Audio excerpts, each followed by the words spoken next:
Good morning, everybody. We'll call this meeting to order. Friday, January the 13th, 9 a.m. This is about 9:03.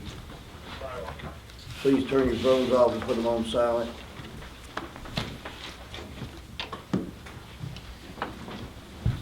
Is Eli Stein here? You want to lead us in the Pledge of Allegiance, please?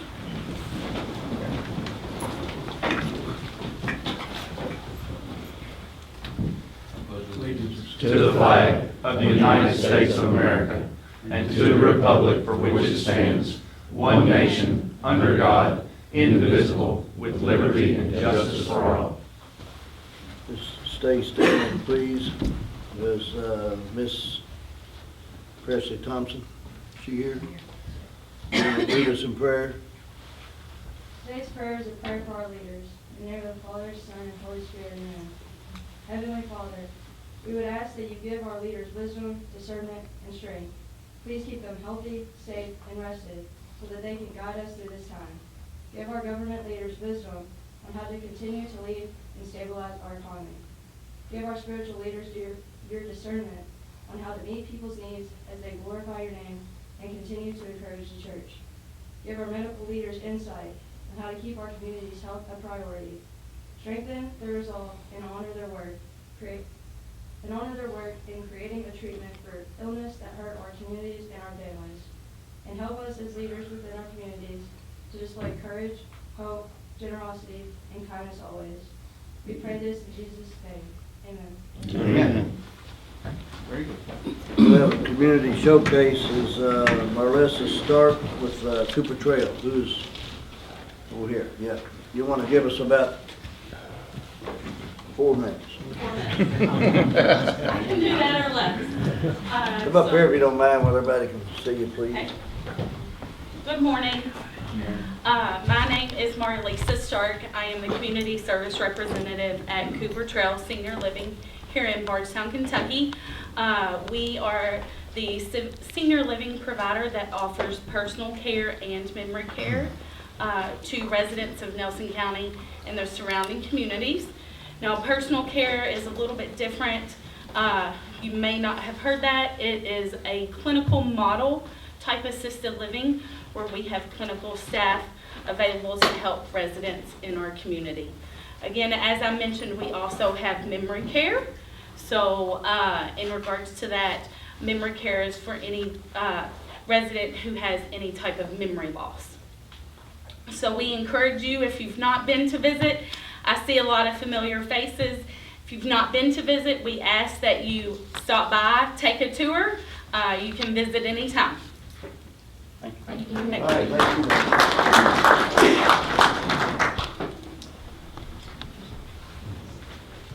Let's see, I don't even recognize anybody. Sarah back there, Miss Thurman's the principal. You want to stand up and say hello to everybody? Sure. Bethlehem principal. I want to recognize her since she showed up. Hello, thank you all for having us today. I had 2 students here, AP Thompson and Eli Stein, with us to lead the prayer pledge. So thank you for having us. We invite anybody to come visit Bethlehem anytime. We welcome visitors. We'd love to have you come see the school. We can show you 5-star field. So thank you for having us this morning. You're very welcome. Thank you. Representative Mastroni's here. Want to recognize her. Thank y'all for doing this. I see Eli and Ann Presley and Melissa. We're not going to approve the minutes today from the last meeting. We're going to table them and bring it back up at a regular meeting.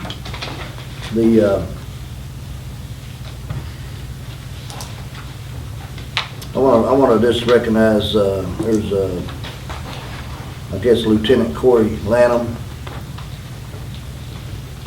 in the achievements and recognitions. I guess he rescued 4 victims. Todd, can you elaborate on that just for a minute? Yes, sir. We'll recognize him. Then we had that flooding there last week. Yeah, January 3rd, we got called out to 1,000 blocks Springfield Road for flooding. We had extensive rainfall that day. We got called out to help Northeast Nelson. We responded from the Bardstown side. He took a wreck down with some other guys down in road there. We thought we only had 2 victims, we ended up having 4, so we rescued all 4 victims from the floodwaters from the cars that day. So I just wanted to recognize him for those achievements. Thank you. Yeah, thank you. And also, we had a fire at the landfill and a compactor that could have cost us hundreds of thousands of dollars. And I just want to recognize Jonathan Kurtzinger. He was, I don't know what his title is, but he responded quickly and put that thing out with that system.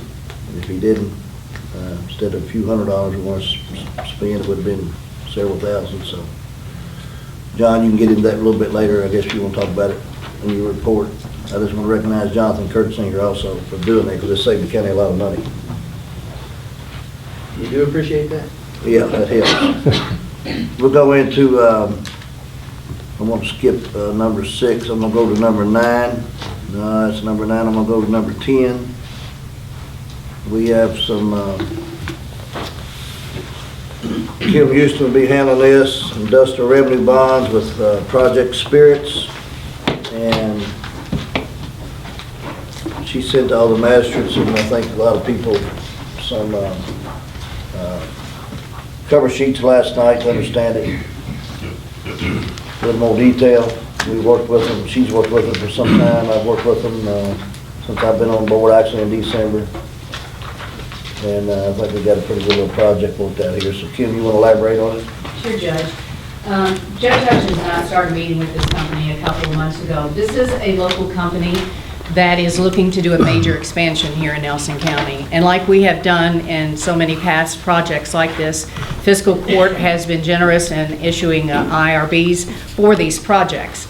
And this company is doing the same, as asking for an IRB on this project as well. You all got the full resolution, I think, last night. For me, you got a summary. I took some questions from you guys, thank you. And I'm very honored to have the company representative here today to briefly go over these, answer any questions you might have. I know from some of the new ones on here, IRBs probably are a hard thing to learn. I've been here 20 years. It took me 19 to kind of figure it out, but we're just hoping really much that we can get this project done here in Nelson County. And with that, I'd like to introduce Tim Eifler, counsel for the company. Thank you, Kim. Thank you, Judge, members of the court. My name is Tim Eifler. I'm a lawyer with Stoll Keenan in Louisville, and with me is Jeff Rogers. Jeff is an executive with the company. Can I stop you for a minute? Yes, sir. I want to tell everybody that this is Mr. Deaton, Kelly Deaton. He's filling in for he's assistant county attorney for Nelson County. And the county attorney, Chip McKay, has some major surgery already since he came on board. And he's home and he's doing fine today. And you know, it's put a lot of pressure on their staffing department, a lot more than probably like to think. So try to get some of this information, and just like what we're working on you, so they did. I apologize, we didn't get you that final clean copy, I don't think, last night. So you can review. I know you got a few questions, but they did have a key of the third-party attorneys. Yes, we have, Fiscal Court has bond counsel, and the bond counsel actually has reviewed this, and then with the company made a few changes to it that was in benefit of Fiscal Court as well too. So our bond counsel that we hire has reviewed this and approved this process. Yeah, I just want to say that because I don't want to make sure that they leave them out intentionally. They've got a lot of, like I say, it's been tough in our offices, and everybody know that. So keep Mr. Chip in your prayers because he's went through a tough road the last 2 weeks. Well, go ahead, I'm sorry. Sure. Thank you, Judge.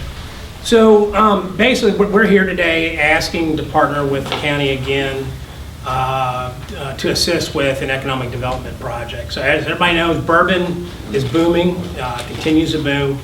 We're here in the bourbon capital of the world, and this project will just continue to grow, hopefully, bourbon presence in this county. And so it's very preliminary at this stage. It hasn't been publicly announced, but what the company is considering is acquiring up to 186 acres in the county, building up to 22 new bourbon warehouses. Each one would store approximately 24,000 barrels.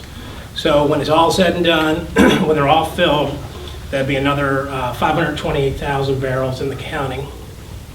From a timeline standpoint, the expectation would be we would build between 2 and 3 warehouses a year. So probably a 7 to 8 year total event horizon for the project to begin and end. And so, from a payroll standpoint, we're looking at between 6 and 12 new full-time jobs, new annual payroll in the county of between 600,000 and 1.2 million. And the total overall capital expenditures for the land and the warehouses is estimated to be 125 million. So the bond inducement resolution that you have basically provides an economic development incentive. So it would be a temporary property tax abatement on the land and the warehouses, but not on the barrels or the distillate. So, as we said today, this would be unimproved land that's not generating a revenue stream. What the company is asking for is a temporary abatement on the new infrastructure they're going to put in, the buildings, and the revenue stream to the county would continue on the barrels. And I can talk about kind of the details on the bonds themselves, but basically in working with the county's council, we put some protections in those bonds. Under Kentucky law, these bonds can be issued up to a maximum of 40 years. And what we worked out with the county is the county will have the right to terminate these bonds after 15 years. So they're basically 15-year bonds. Sort of the give and take on the project is that we're asking for an abatement on the land and building because the county is going to get the revenue stream on the barrels. And so there's a protection built into the bond inducement resolution, it'll be in the bonds themselves, that if the legislature were to do something to impact the barrel tax revenue, that the company's going to make everybody whole during the term of the bonds. And I'm happy to answer any specific questions about them. A couple other things I should mention. These are revenue bonds, so they're not general obligations. County's not on the hook to repay them. You're not pledging your taxing authority, and they don't use up any of your borrowing capacity. You're really just a conduit for the funds. I've got a question for Kim. Kim, you said our bond council. Yes. Was the bond council on the last RRB we did? I don't remember that. Yes, this is the same one we used on Jim Beam. Okay. Yes. And it's very similar to the same as far as you're concerned? Well, give and take is similar, but I understand it. I have a question if I may ask. Sir? Where did the spare cash value calculation come from? In the pilot agreement? That's just one we've used in the past. So the issue you have, well, we could get into all the details, but basically, when you issue bonds and the assets come off the tax rolls, the PVA no longer assesses it. So you can't just say whatever the PVA's value is. So what we typically will do for real estate is we will continue to calculate pilot payments based on whatever the cost was to build that facility. So it's not depreciating, it's going to continue. And there's an adjustment in there, if there's a fire, if some catastrophe happens that causes the building to go away, then we'll come back to the county and work out what that fair cash value would be. Well, I guess that's my question. Usually when we're talking about real property, you say whatever the PVA determines the fair cash value to be. You're saying they would not make that determination in this case. Right. So as part of the bonds, we will transfer title to the assets of the county and lease them back. And when the county owns real estate, the PVA codes that as exempt and doesn't value it each year. They don't change it. So in 15 years, you're probably going to come back? When 15 years, we'll have to come back. Yeah. We've talked about that this morning. Basically, at year 15, we will come back to the county and say, you have a right to terminate. We'll probably ask you not to terminate, but the county has that option, and we'll make sure you're notified of that.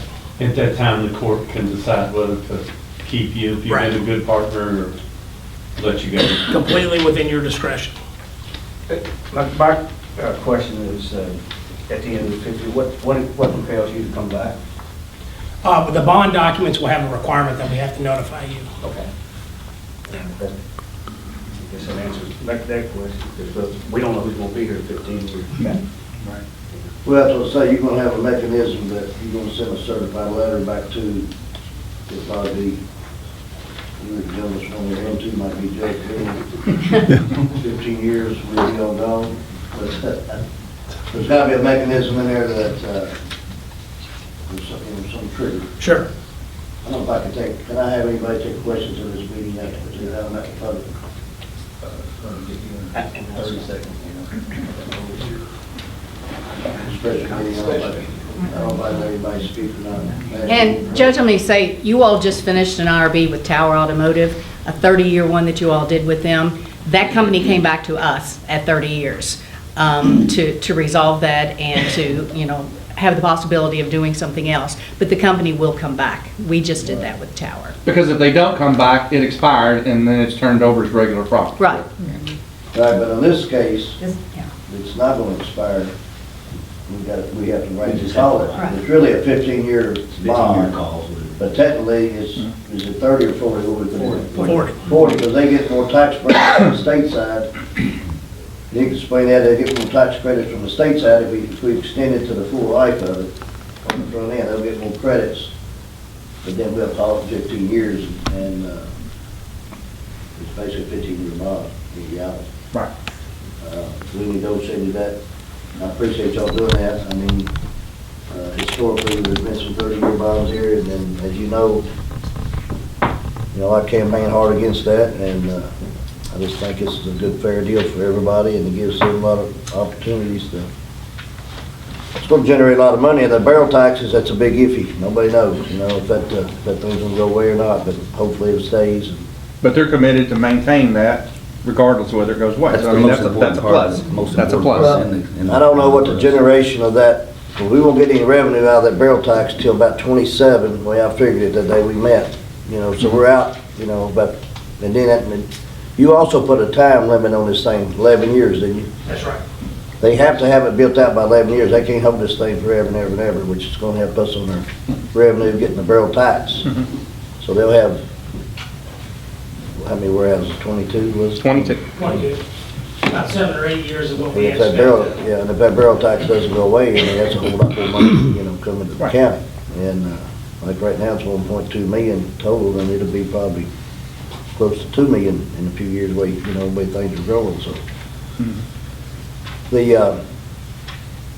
That was the 11-year deal. The trigger that y'all gonna send us, that was some questions, we got that figured out.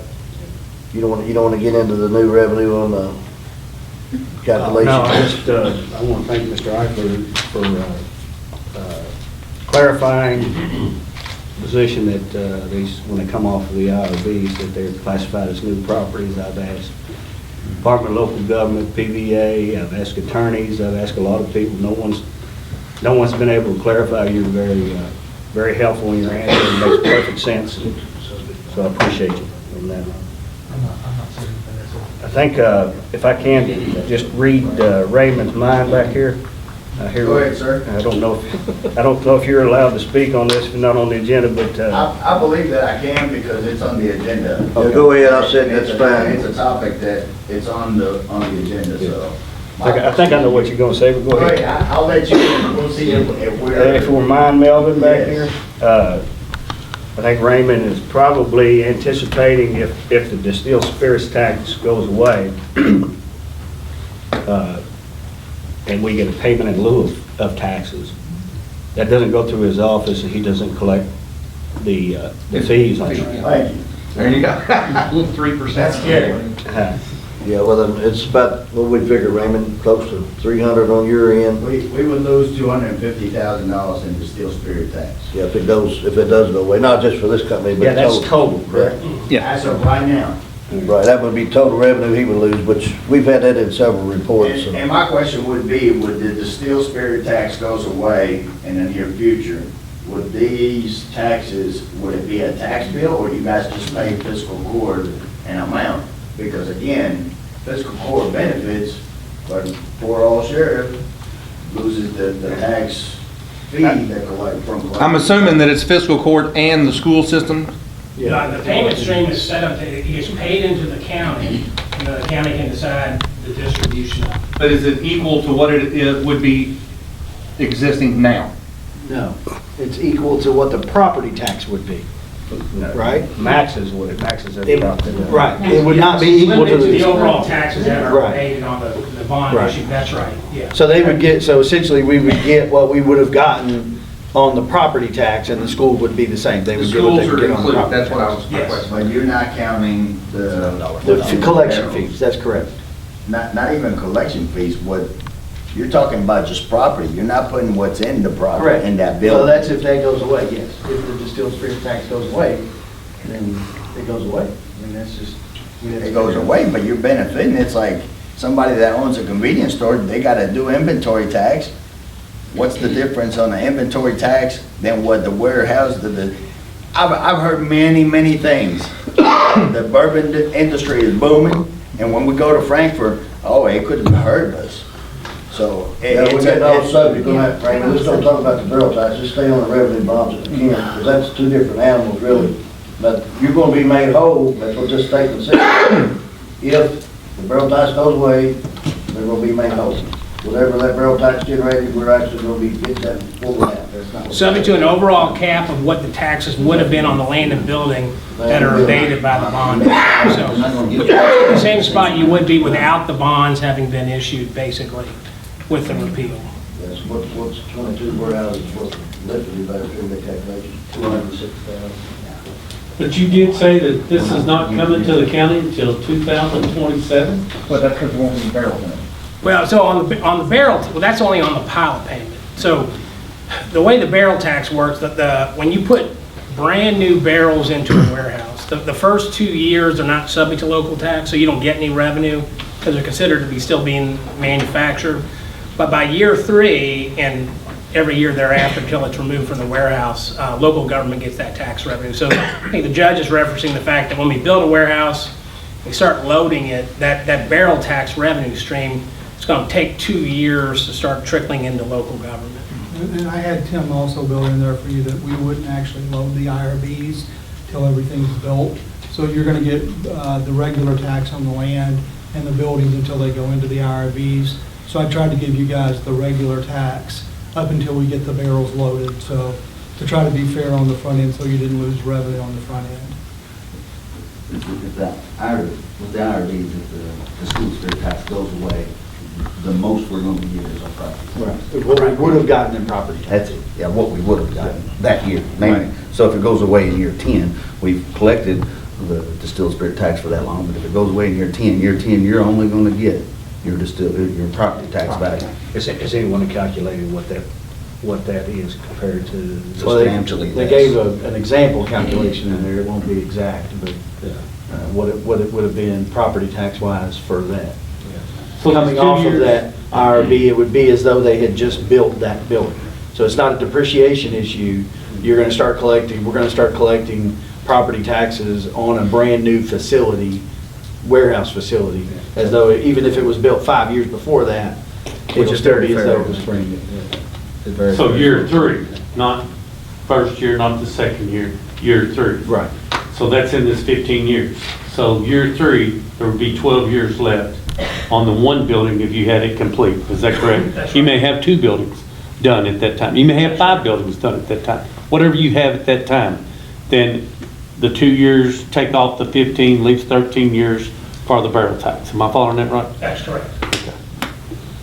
Kelly, real quick, on page D3, if we're looking at the same copy, I know we got a couple of copies, the first copy Who's got is the big copy? I don't know.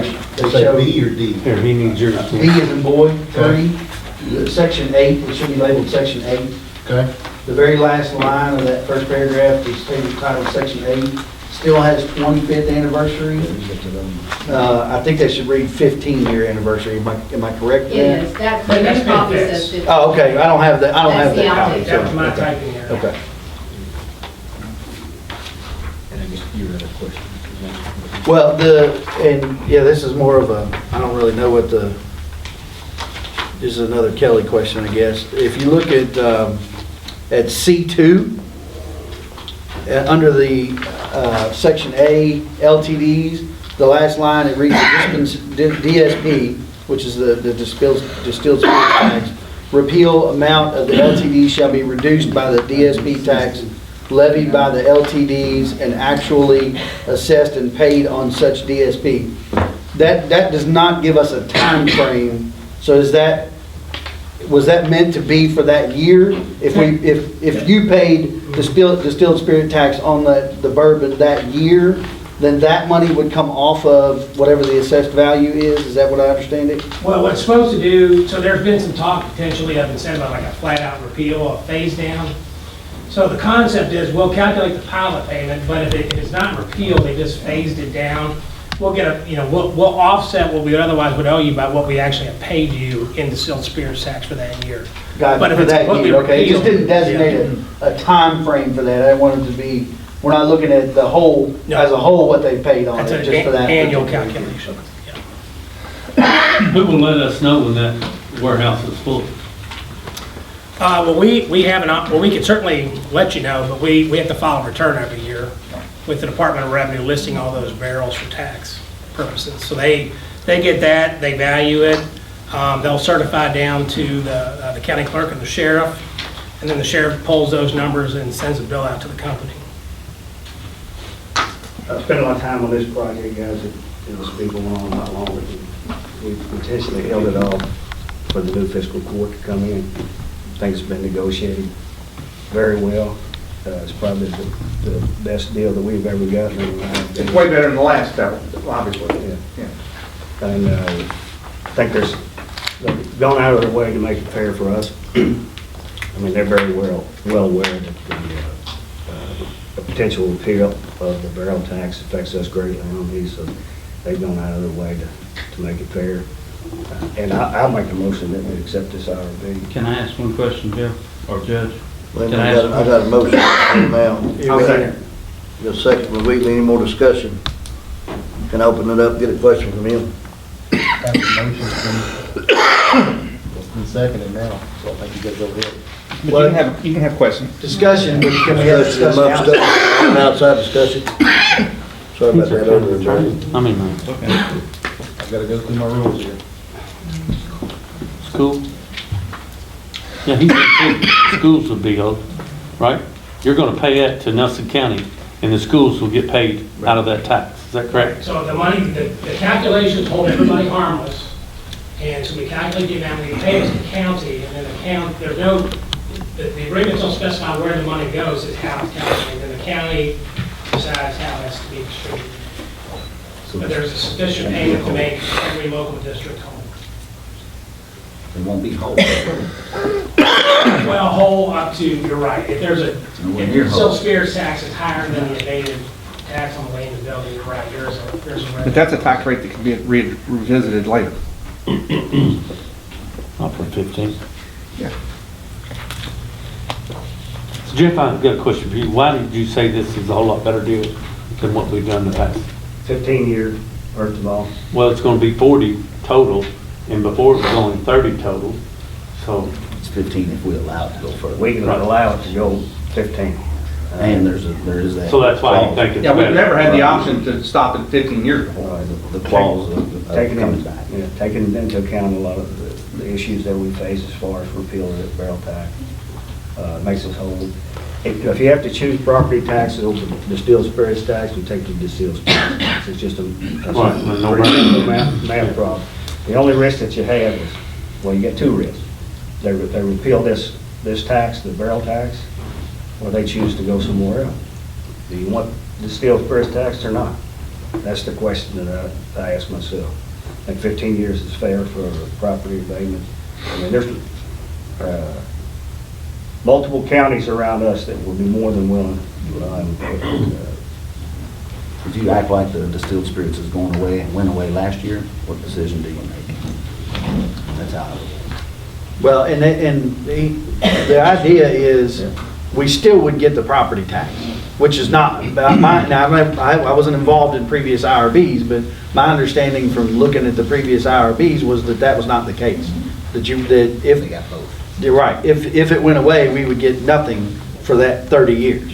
For this, if it goes away, we would get we would at least get the property tax amount that we would have got, that we would ordinarily get. Yeah, there was about, I don't know how many of them were actually passed through the previous courts, but they, I think there was 2 or 3 that they actually, I had some pilot agreements in them. Yeah, But not all of them. Right. But this one here is, you know, it's by far, it's basically a 15-year IRB, what it is.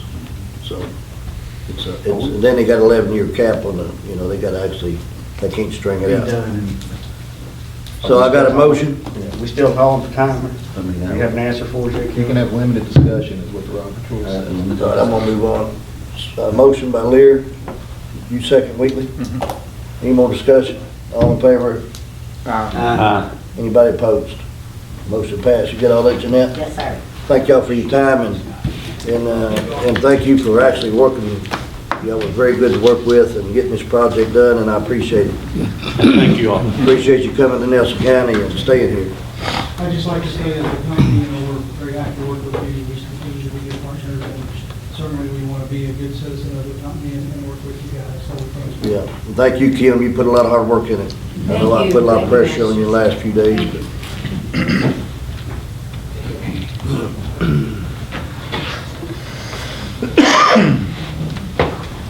We didn't do bills and transfers. Do we have bills and transfers? Did you have any? Go get them? Yeah. Yeah, I don't know what I did in my copy, but anyway, y'all go through those. Yeah. I don't need it, but I don't really see them.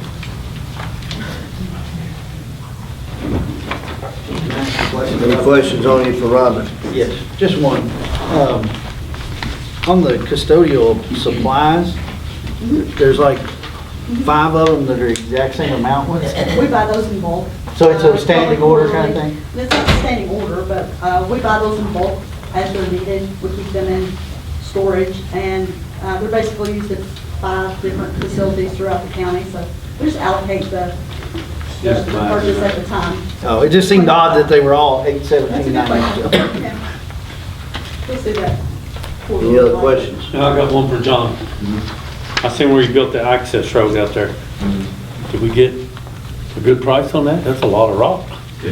That's what we're gonna find is we get higher, we're gonna build more roads to get up there. Basically, if you travel there and look at it, it's an access road basically up the hill and around.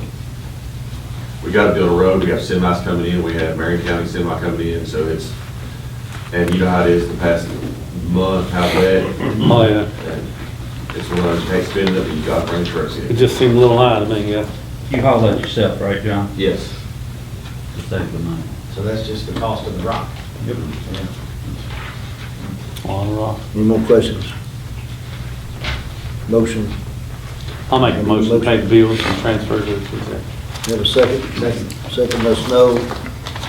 Motion by Metcalf. Any more discussion?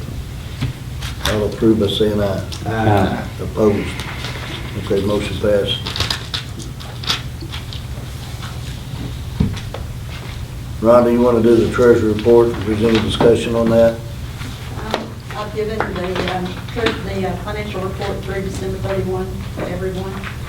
Reading magistrates got their binders yesterday or today. Right, this is what she's talking about here. She's got all the updated stuff for everybody, kind of.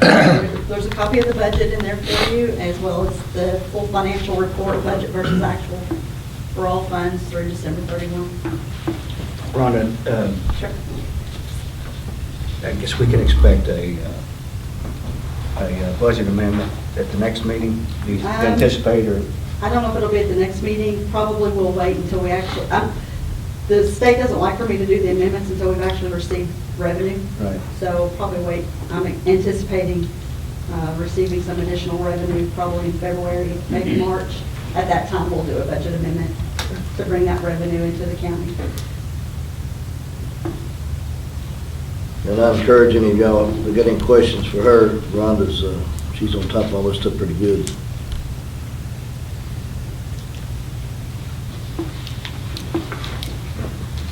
Kentucky retirement. Rhonda, you want to talk about the titles? I will. Basically, I'm asking fiscal court today to approve 2 additional titles, job titles in the county for hazardous duty. Those titles are at the sheriff's office. It's actually captain and chief deputy. The reason that we need to get these titles approved is that back in 2008, Kentucky Retirement revamped the entire retirement system. One of the things that they did at that time was every county or agency who participates in Kentucky Retirement has to give a title, so to speak, for any position that receives hazardous duty pay. At that time, back in 2008, we just had sheriff and deputy sheriff as our titles out there. That seemed to work, but times have changed, and we've developed a chain of command out at the sheriff's office, which is a good thing. But we've created those two new titles, so Kentucky Retirement won't acknowledge those titles as hazardous duty unless the fiscal court approves it as so. The reason that we're having to do this is so that we protect the retirement of any individual who serves in those roles and retires, so it doesn't look like that we're trying to spike their pensions when they retire, and because that it is a promotion to make it to chief deputy or captain, and if they retire within 3 years of taking on that role, there's a significant pay increase that occurs, and Kentucky Retirement won't allow me to defend the pension spiking on those individuals unless we get these titles approved as hazardous duty positions in Nelson County.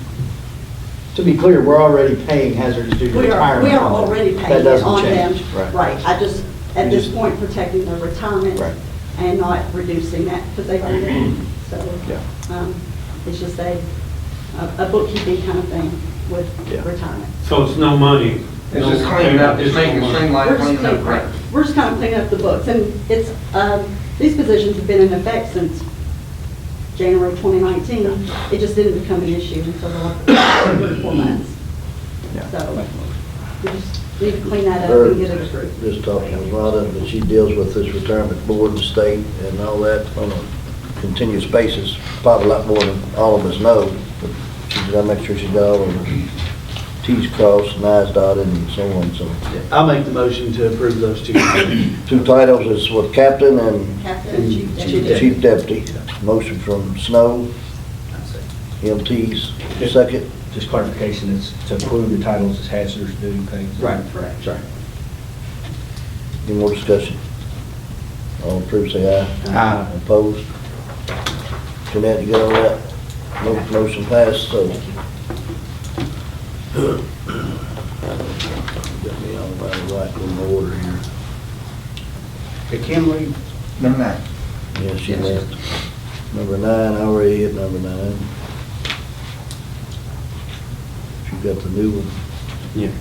We're on 11, I think. What do you want to do, 10B, Tammy? Where we at? That's for Park Claimer. 10B. Yeah, she left, did she? Jonathan? Okay, just a quick update John on can that. handle that one for me. Just a quick update on that. So basically, we got our contract signed with the contractor last week, so now working on with the city of Barstown and the Division of Water for like land service permits to make sure they get their silt pins up, make sure they get their construction insurance, silt the road, silt the stream. So they plan to start around February, kind of depending on weather, but that's where we are on that. We're clearing that land for the public knows that at the industrial park. There's about, how many acres was it? 19 acres. It's got a bunch of old, it's not really logs, it's just a bunch of brush and stuff to clean up, so Kim can market it. Is it the same group that did the last one? Yes. Wouldn't surprise me if they go in and just lay the trees down first and then come back later to clean it up because of the time frame that's needed.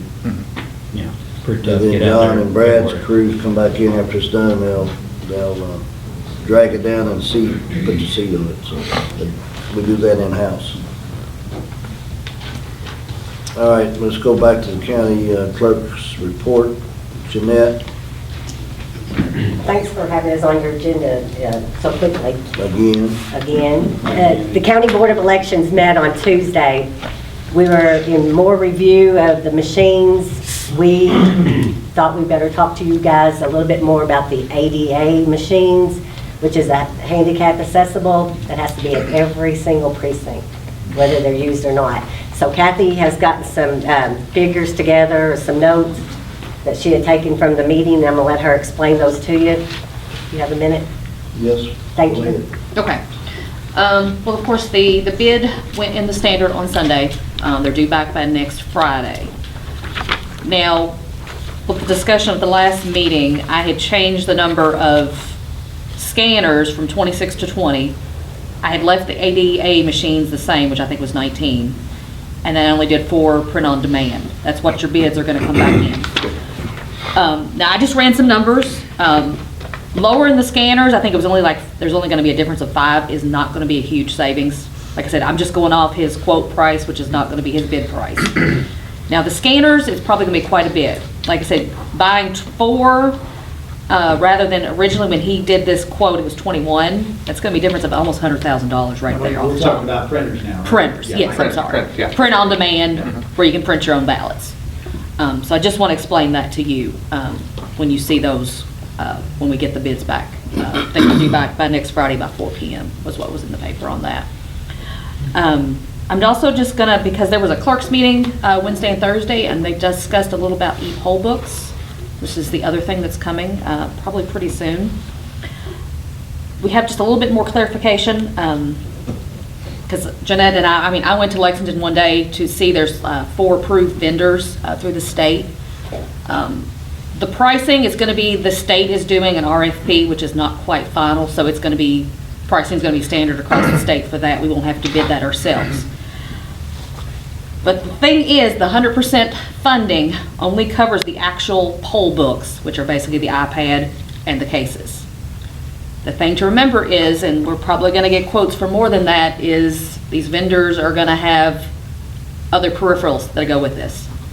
They have like a printer. Basically, I don't know if you've ever seen in our office, we used to have little receipt printers where it will print like a slip and will give like, ballot code, which will work when we have the printers work together. You can scan it, then it automatically will print the correct ballot for you. There would be no, chance of the precinct officer picking the wrong ballot. There's also a couple of different things. There's also, stands, which might be included, might not. I know I talked to one of the vendors about buying basically a power bank for them, just because in several polling places we have issues with not having enough plugs.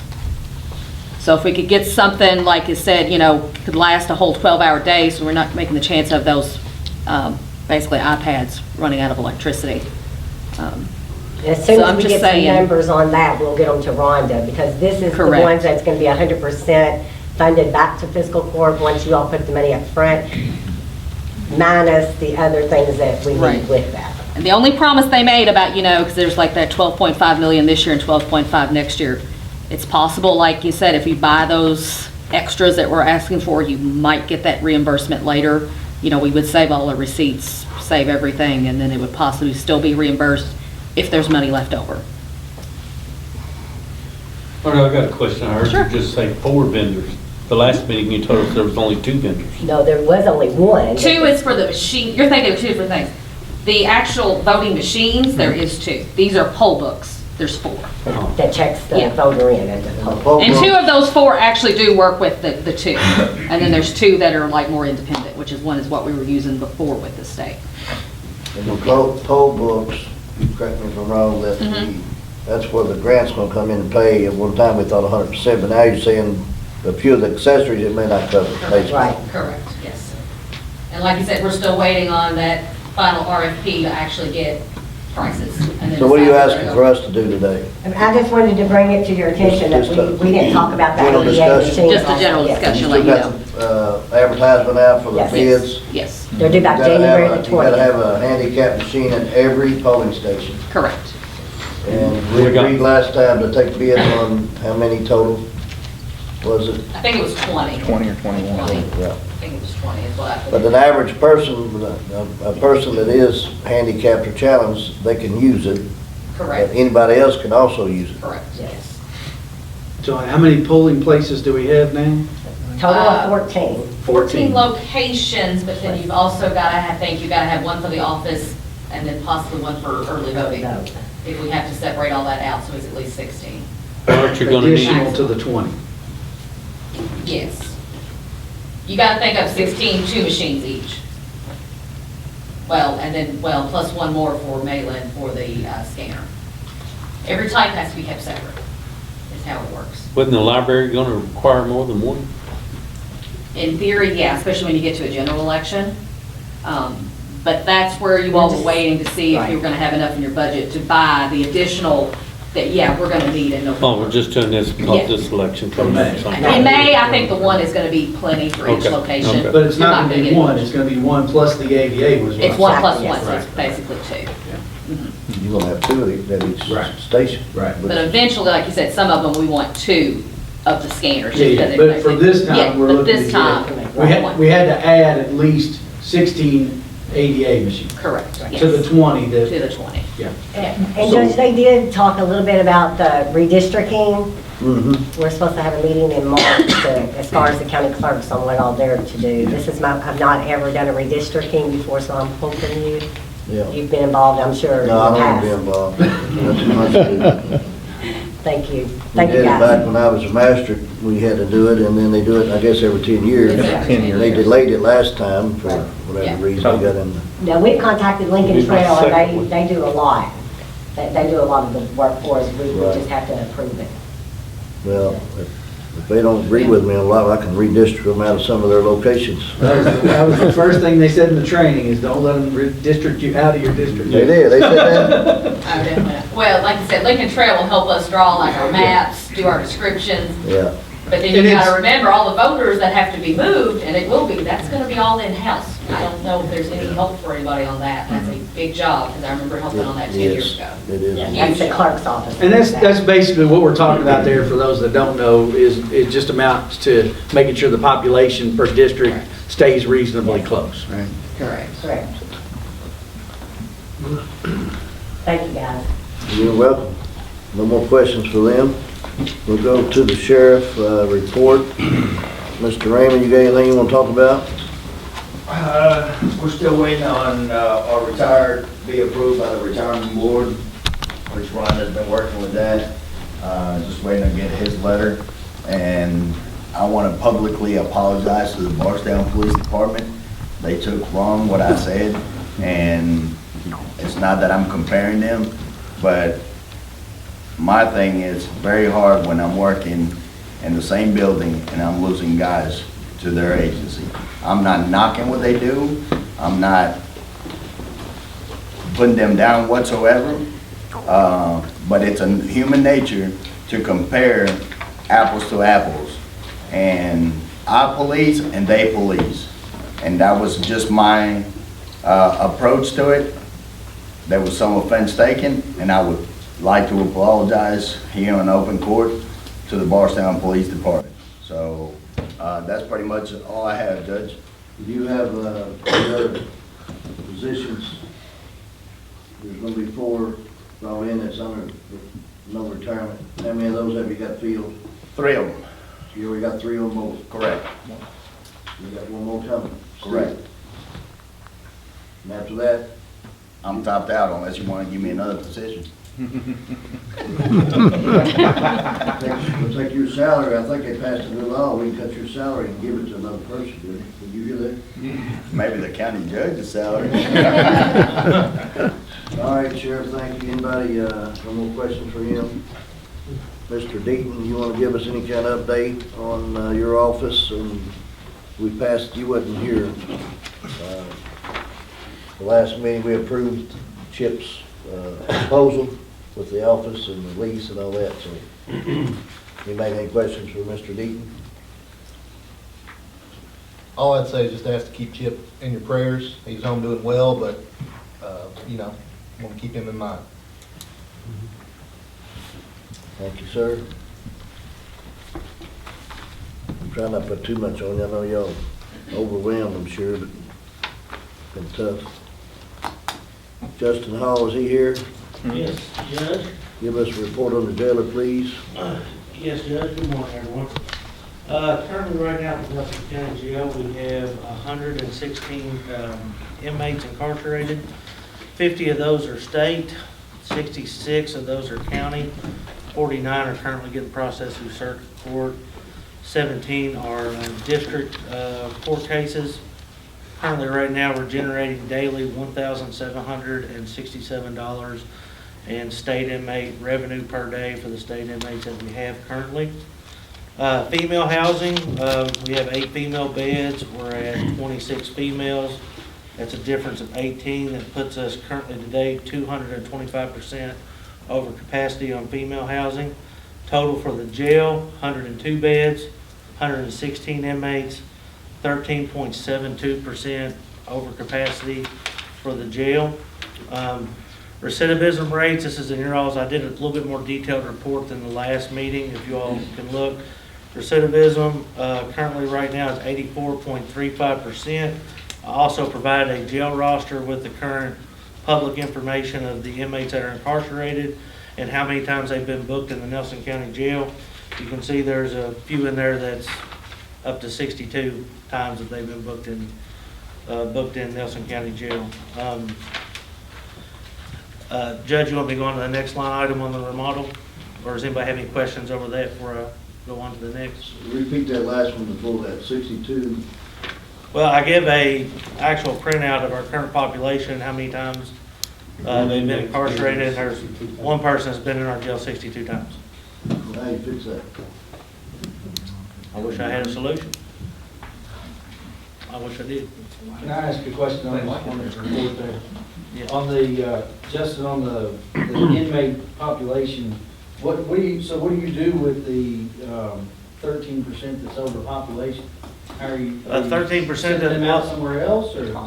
Currently right now, what we're doing is mats on the floor till a bed opens, and then we move them up to a rack. And due to the safety and security of the jail, I do have a plan in motion with some other counties or whatever to help our female population out. That's in the works. I started on that yesterday. Can't get into the details of that. Sure. But to be clear, if we do have to send them out, that costs us money. It costs us money unless they're a state prisoner. And then if it's a state prisoner, we lose revenue. Still costs us money. Still costs us money, yeah, right. So the ones that are bad, they use seniority status, is that how you do it? That's how we do, yeah, honor system. So the guy that's been there 62 times, he gets top. Well, it goes by the time they get inside the jail and by the time they go. We try to do everything. One thing I do want to, since we're talking about the population and stuff like that, I did, and this was paid for out of commissary fund, I approved an order for a sanitation, self-contained sanitation cart disinfectant machine that's made for corrections. Once that gets in, we're going to be pulling every inmate out of a dorm one at a time. We're going to disinfect the cells from top to bottom, showers, scrub, clean, inmate labor, and we're going to get it on a cycle moving all the way around. I've had also on third shift, I've had our state inmates starting to scrub our floors. We're getting ready to pull everything out of our kitchen. We have enough labor in that jail that I want when somebody walks in, there's no reason for it not to be clean. So very good. That's something that I'm working on there. So do you have any inmates at all housed elsewhere? Housed elsewhere, I do have one inmate that is currently on a courtesy hold in another county. We're not paying for that one though, Jessica, if I'm not mistaken, correct? I'll pull it up later. I'll get back with you on that one. But we do have one in another county that's a courtesy hold that another county is holding for us due to the nature of the charges. Of course, we have had as many as 30, 40 a year. You know, you get pinged on inspections so much, but you have you've got a contract with retail. I'm getting ready to renew all of our mutual aid agreements or if we was to have an emergency at Nelson County Jail or E-Town was to have an emergency, I'm getting ready, all of our surrounding counties that have jails, I'm getting ready to renew all of our mutual aid agreements, you know, so they're fresh and provide them to the jail. But it is, in the jail world, we have basically the relationships I have with the jailer basically call, hey, can you hold somebody? And a lot of times they will hold for us, you know, a lot of times without charge, you know. So I mean that's just the relationships that we have. And if they got a trouble inmate, I take theirs because you know they're helping us out. So I mean that's kind of the way we look at that. One thing I want to bring up, has anybody got any further questions on that part? You ready to go to A? All right, so, the next, last fiscal court meeting, I was asked to get information from the Kentucky Department of Corrections concerning remodeling and/or updating our jail, and there was an emphasis of what it would take if we had to build a new jail. I spoke with Kirsty Willard. She is the actual director of local facilities for the Kentucky Department of Corrections. Our jail was built on 1987 code, and since then it's changed several times. And she told me, and I provided you all a copy of the email so you all can read through. She told me that our entire jail would have to be brought to code before we can remotely add a wing, anything that we need to do to the jail.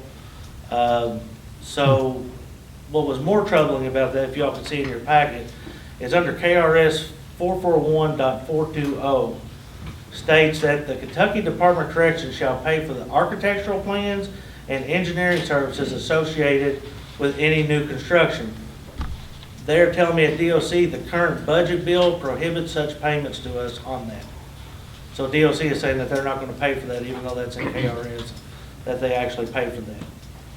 So it's going to need to be another discussion. Now, what I can tell you, just from being inside the business, looking at our jail, this is not everything, but we only have an outdoor recreation or whatever.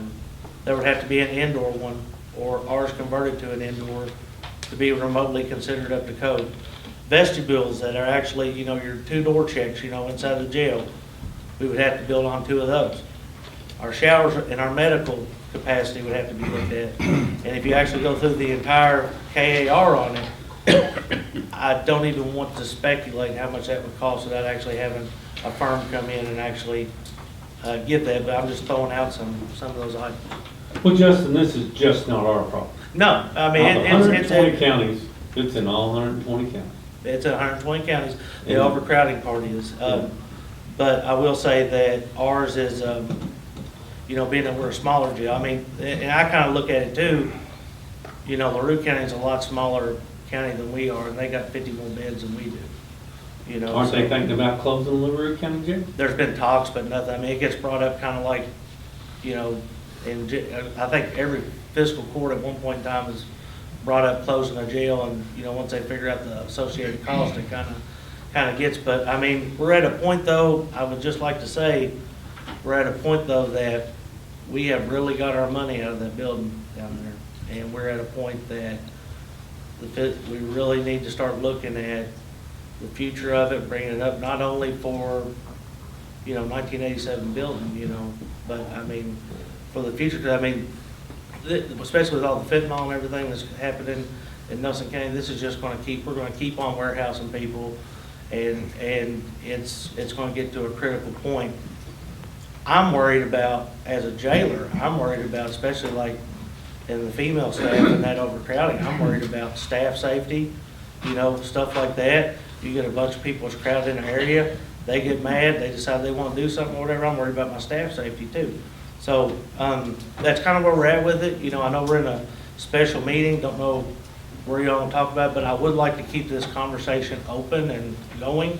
I know it gets brought up every once in a while, but I would like us to kind of every chance that we get to kind of make a discussion about it and kind of see what the future plans are. Because me as a jailer too, and this is stuff that's going to come up, is that I want the jail to be kind of part of a solution, part of a problem. Right now, we're not getting any benefit out of the jail or whatever, really, other than paying to keep it open. But I really think once we get this inmate work program up and going, and we're saying we got inmates keeping our county clean, doing repairs on government buildings, helping out nonprofits or whatever, I really think it's going to turn the way the jail looks as just a money pit into an actual, okay, this organization is actually trying to help our county. So that's the road I'm trying to hit on. I'm trying to help out with that, but I just wanted to bring that up. Timmy, Building provider. Timmy, real quick before you move on, Go ahead. I have the set of plans in my office where you guys looked at remodeling and expanding. I think you were on the court at the end. I've got that set of plans. So there's, It needed at the time. there's a set of plans out there to do But would this. those plans be up to code today? Probably not. Don't know, but you're not starting from scratch. Brad, if you have a copy of those plans, I could send them to DOC and have them review them. Right. I mean, it won't cost anything for us to have that happen. But On those plans, it shows, when we was going to, we was talking about that, we had to build a building, and we had to do, if we done a remodel, we had to build a foot off the other building because the other building wouldn't come up to code. that's how we was getting around the code issue with the old building. Right where the parking lot is now. There's a lot of ideas out there. It's just, Female side it's like is everything. huge if they- Exactly right. And I know how the building side, if you upgrade, if you know something, you gotta upgrade to new standard, but basically any commercial industrial, that's just code, but there may be some ways to get around some of it. I think everybody I'll get you a knows copy of it. what I think. Basically, I've always said, it's like an old house and anything else, you gotta keep, at least keep it up, but Yeah. without doing, the female side of it is probably the biggest problem right now, I know, but you had 27, or you had 37 last time, wasn't it? No, not. No, it was in the higher 20s. Yeah, you still, But like I say, kind of my mindset right now is that I'm taking what we got and I'm gonna make it the best it can be. So I'm just letting everybody know that's where my mindset is right now. I want us to have the cleanest jail in the state of Kentucky. I want us to have the best trained staff in the state of Kentucky. That's where my two focuses are right now. And I'm even getting down to a point, me and Chief Deputy Jessica over here, I'm even getting down to the point I want to know how much we're paying per load of laundry. So I'm wanting to cut down on what we're spending on different things. I've already had meetings with our food providers, all these different providers, and I'm gonna get them to cut. We're gonna try to cut costs everywhere that we can to make this, to provide reasonable, services that we have, but also saving some money on the back end. So, I mean, I'm looking at everything, even down to how much it costs to run a load of laundry to do our washer. I mean, that's kind of where I'm at, so. Well, I appreciate your effort doing that, but the problem you got is not, the last jailer had it, the jailer before Right. her had it, and when the jail was built new, you said in '87, I mean, that's the only time since that jail's been built that there hadn't been a problem with it. I mean, basically. And every other jail in the 120 counties is running through the same thing you are, and I truly appreciate your effort trying to cut costs on anything you can down there. Yeah, and I definitely am. And Hardin County, they're actually in the process of doing a 200-bed expansion because of their overcrowding over there as well. So, I mean, they're actually in the... Hardin County, they got 100,000 people over there, don't they? Yeah, they do. I'm just... you've got to think about the outsourcing. Back when Brad was talking about that, when I was on the court, and I did a spreadsheet. I mean, we had evidence. It was basically cheaper to send them to another jail, house them, versus what we could have done there. That was at that time. Now, things have changed. It made calculations could be different. Yeah, I know there's a bill, because there's a bill in, in the state, maybe about, yeah, and that... back, and we'll see how that offsets. So let's move on to the building provider. Okay, last fiscal court meeting, you all wanted me to check into the counties. I just let y'all know the fees and stuff that we approved at the last meeting has been sent to, I had a meeting with our actual accounting software company. It's been sent to them. They're hard coded in the system, planning on going live with that soon. The other part of that was the actual billing service that the other jails use to collect these fees. One of the ones that most jails use is called Pay My Jailer. I know there was a question. I have a meeting with them on the 20th just to get details and contracts to present to everybody so everybody's aware. But there's 14 jails out of the feeler I put out to all the jailers. There's 14 jails that use Pay My Jailer. One of them that uses the county attorney. I'm sure I'm just throwing that out there. And there's 7 that actually pay deputies to actually run their billing. The Pay My Jailer or whatever, we get 100% of the fees. They get paid by tacking on a processing fee or whatever. Now, what that amount is, I don't know until the meeting on the 20th, but that's kind of where we're at with that. All right, you gonna come back with information on that? Yes. Am I meeting with you is that the same group or is it a different group? On the 25th, the meeting that we have, and that kind of relates to kind of we have a meeting on the 25th. Our jail inspection had an issue, it stated with plumbing at the jail, Oh. and it was water flows and stuff like that, and Franklin County used a provider to get them up to code or whatever, and they're just wanting to have a meeting to see kind of what the process that would be. So, Okay. that's in the works on And then it. this work program. Justin, located- can you keep me if they come about that plumbing? Absolutely. Let me will be do. part of that, please. Yes, and, Thanks. yes, absolutely. The work program on here, we've talked about getting 2 teams. I mean, I guess you could get 3 or 4, whatever you think you could handle down there. And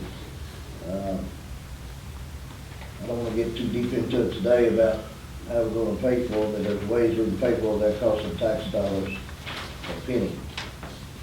As far as the 2 supervisors, that's what we, and I've got, we're working on a plan on that. But anyway, there's a training program, we can use these inmates for the bulk out pickup. So Chris actually thought about this after our last meeting, and we talked about it and then reached out to Justin. When we do bulk out and pickup, we have what's called a ground guy. The ground guy is, big piece of equipment, can't pick it up, stuff you gotta pick off the ground. If I can have someone that can pick it off the ground, either I gotta hire somebody in, because that's not something we do all the time, so we usually typically hire temporary people in to do that. The thought process was, well, maybe we get our foremen trained up that can supervise to take people out. Now, I'll tell you the good and the bad and ugly. The bad and ugly is I gotta have somebody every day. They can't come out because of training. They gotta go. Because if not, then I park a truck. Because I just can't have a temporary guy waiting if I'm gonna call him that morning. So, if I don't You get gotta structure someone. it with him, making sure, because he's got enough inmates in there, and I know he could at least have 1 guy every day. Well, the issue with that, and I just wanna talk to Communication will be Justin. with you 2, correct? Justin, can you make them go out? Yes. You can make somebody go out. Well, what you talk about as far as, if they are allowed to refuse work, they are allowed to refuse work. But I'm talking about as far as that, there also becomes issues with that as well, whatever. Now, I will tell you, out of the entire Hardin County work program that we had, we never had inmates refuse to go outside and work. But I can see if it's 29 degrees and snowing, they're not gonna wanna go. So I'm more than welcome to try. You guys just have to understand what we're going into. To understand if there's days it's 29 degrees and it's snowing, they say no. What'll happen those days is we slow up. I gotta take a guy out of a dump truck, now he's my ground guy. Yeah. We just all have to appreciate that, and when you all are calling, why is it taking 8 weeks instead of 6? Yeah. This is why, but we can try it. I think it's a great idea if we can work the I think it is details too. out. We just all have to know what we're going You into. got it scheduled for 6 weeks? 6 weeks, but, I think you can get it done. Normally takes about 8. About 8. We got certain areas that are worse than others. Yeah. Can us as a county make a prisoner go out? Well, Justin's done more than that, but I can research that, I can't tell you off the fly. So I'm happy to put that down to research, case down. It kind of runs into being as a state prisoner, it kind of runs into a incident report refusing to work type situation or If he whatever. doesn't go Now, out, if he doesn't go out, you don't have to offer him. right, that's right, there, we could boot them off the work program and get somebody else to go out and work. That's kind of how we handle that, I mean, I don't foresee that being an issue. I foresee it, if he wants 4 people to go out, I will have 4 people to go out. We will be sure, I will work with Brad to be sure that they have the proper PPE that they need. They're not covered under workers' comp, okay, so this is totally separate, and stuff, so it's a totally separate deal. Any type of jackets or stuff that they would need for the job, we can purchase that at a commissary and stuff, so they could have that, and that'd be part of the jail property and stuff, so I think it's a great thing to get him out there and work. I think it'll save the county some money. I'll have him inmates that he can use for that, and I'm glad to help and offer that. The thing about the reason I brought it up today is they've got to go through some kind of training. Oh, yeah, let me touch on that real quick. Detail, go ahead, so we have to get, do I need the fiscal court to approve that? I don't think we do yet. I just want to give them training. Our jail inspector is gonna come out, and this is another thing. Any county organization that may possibly think that they could utilize inmates for something, there is a supervisor program that they have to sit through the Kentucky Department of Corrections. It's a curriculum. The class doesn't take that long, but they have to go through it to be able to supervise and take these inmates out. The jail inspector told me after this initial training, the DOC is going to give me permission to conduct that class. So if we have somebody that comes in or a new hire or something like that, I can, with the sheriff's blessing, I can take them up to the sheriff's department's training room. We can run through it and get that done. But I do, whenever we get this initial training class set up, I do encourage that any county office that may possibly think that they could sign out a inmate for something, just attend this class, because you have to have it in order for me to allow you to take an inmate out. You have to have it. Let me ask you a question. So if Raymond, he had some rooms out there to paint, you know, use inmates to paint them. Yes. But he's got to have somebody in that building that's trained. He's got to have some. A supervisor out there. Right, he's got to have somebody that actually goes through the actual training. Now, that's a different, it's also a different situation too, being that he's a sworn officer and stuff like that. He could actually sign somebody out in the custody, but DOC, just to make sure all of our Ts are crossed and we don't get any gray areas, they want everybody to go through that training. Like John, or just take out the rec department, we're gonna need some people out there, you know, landscaping and whatever. Absolutely. As long as he's trained, you don't have to send another deputy. I don't have to send a deputy out, no. So it's costing us. It's costing us money, zero. Saving us money on the back end. Right, and like I said, these are low-level offenders. These are people as child support, theft, nonviolent, you know, that have been classified by the Kentucky Department of Corrections to be outside and working.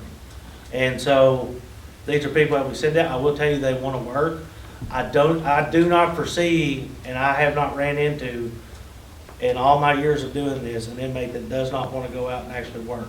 You know, I mean, we had inmates out in the ice storm in 2009 when I worked at Hardin County. We had inmates out in the ice storm helping cut trees down in the middle of the road, just working nonstop. So I mean, they want to get out and work. So, and I'm more than happy to help facilitate that and help save the county some money in the process.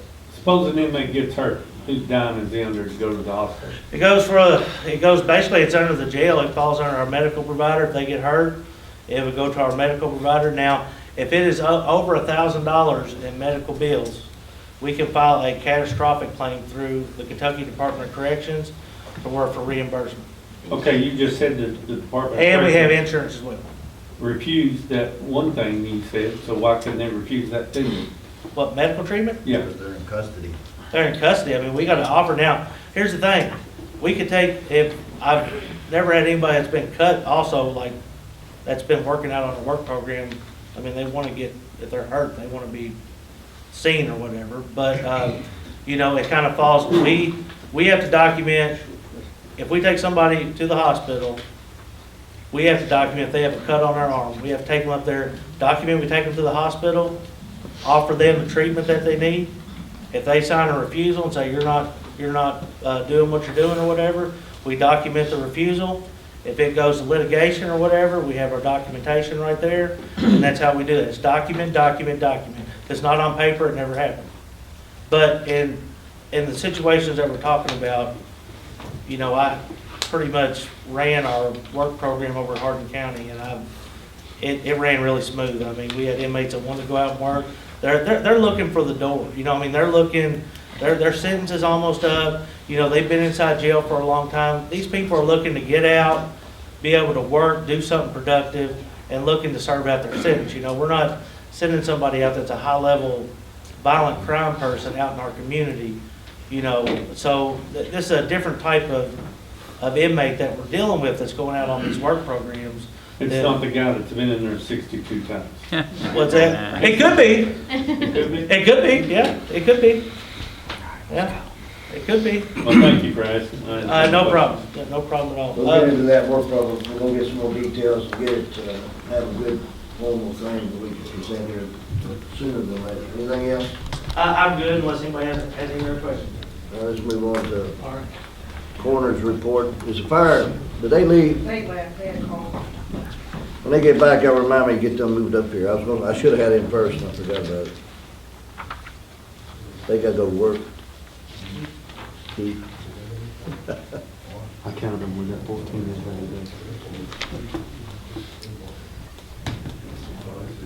Coroner's report. Neil had to work, she asked me to present this report. I do apologize for not getting it out too early, but it was about 10 o'clock last night when we finished it, or I finished it. She is still having difficulty. She has not received all of her information from the previous corner. And I don't know where we're at on that, but we're trying to get it all. So some of this data, I'm using limited numbers here, what I've got and what I researched, but anybody wants any information, and up here, we got stuff up here too for you to read. Basically, I'll just go over this real quick. The magistrates can look at it. The previous administration, the coroner versus, we're going to use Barlow's Funeral Home and Greenville's Funeral Home. The storing bodies in the cooler was $50 a day, and we're going to get it down to $25 a day. It's going to save the county $1,225, based on the numbers that I had from last year that could be probably a little more than that, but anyway. The body bags, we got them for, instead of $50, $41. It's based on 200 runs. Keith, you and I talked about that yesterday. And that's based, what that, these numbers came from dispatch, okay? The dispatch man's here, but we got those from dispatch. That's not counting, I think the hospital would be some more on here too. So I used the minimums that I could find. So that's 200, and that's, so I'd say it's another $1,800. Autopsy runs to Louisville. I had 6 months. It was 29. Ron, you could correct me if I'm wrong on anything here, but I went back and figured it, so based on the previous year, it was around 58. We were being charged $300, and now we got down to $200. That saves us $5,800 annually based on those previous numbers. The Barlow's and Greenville's funeral homes are going to let us use their vehicles for transport. We talked about that last month, the last meeting.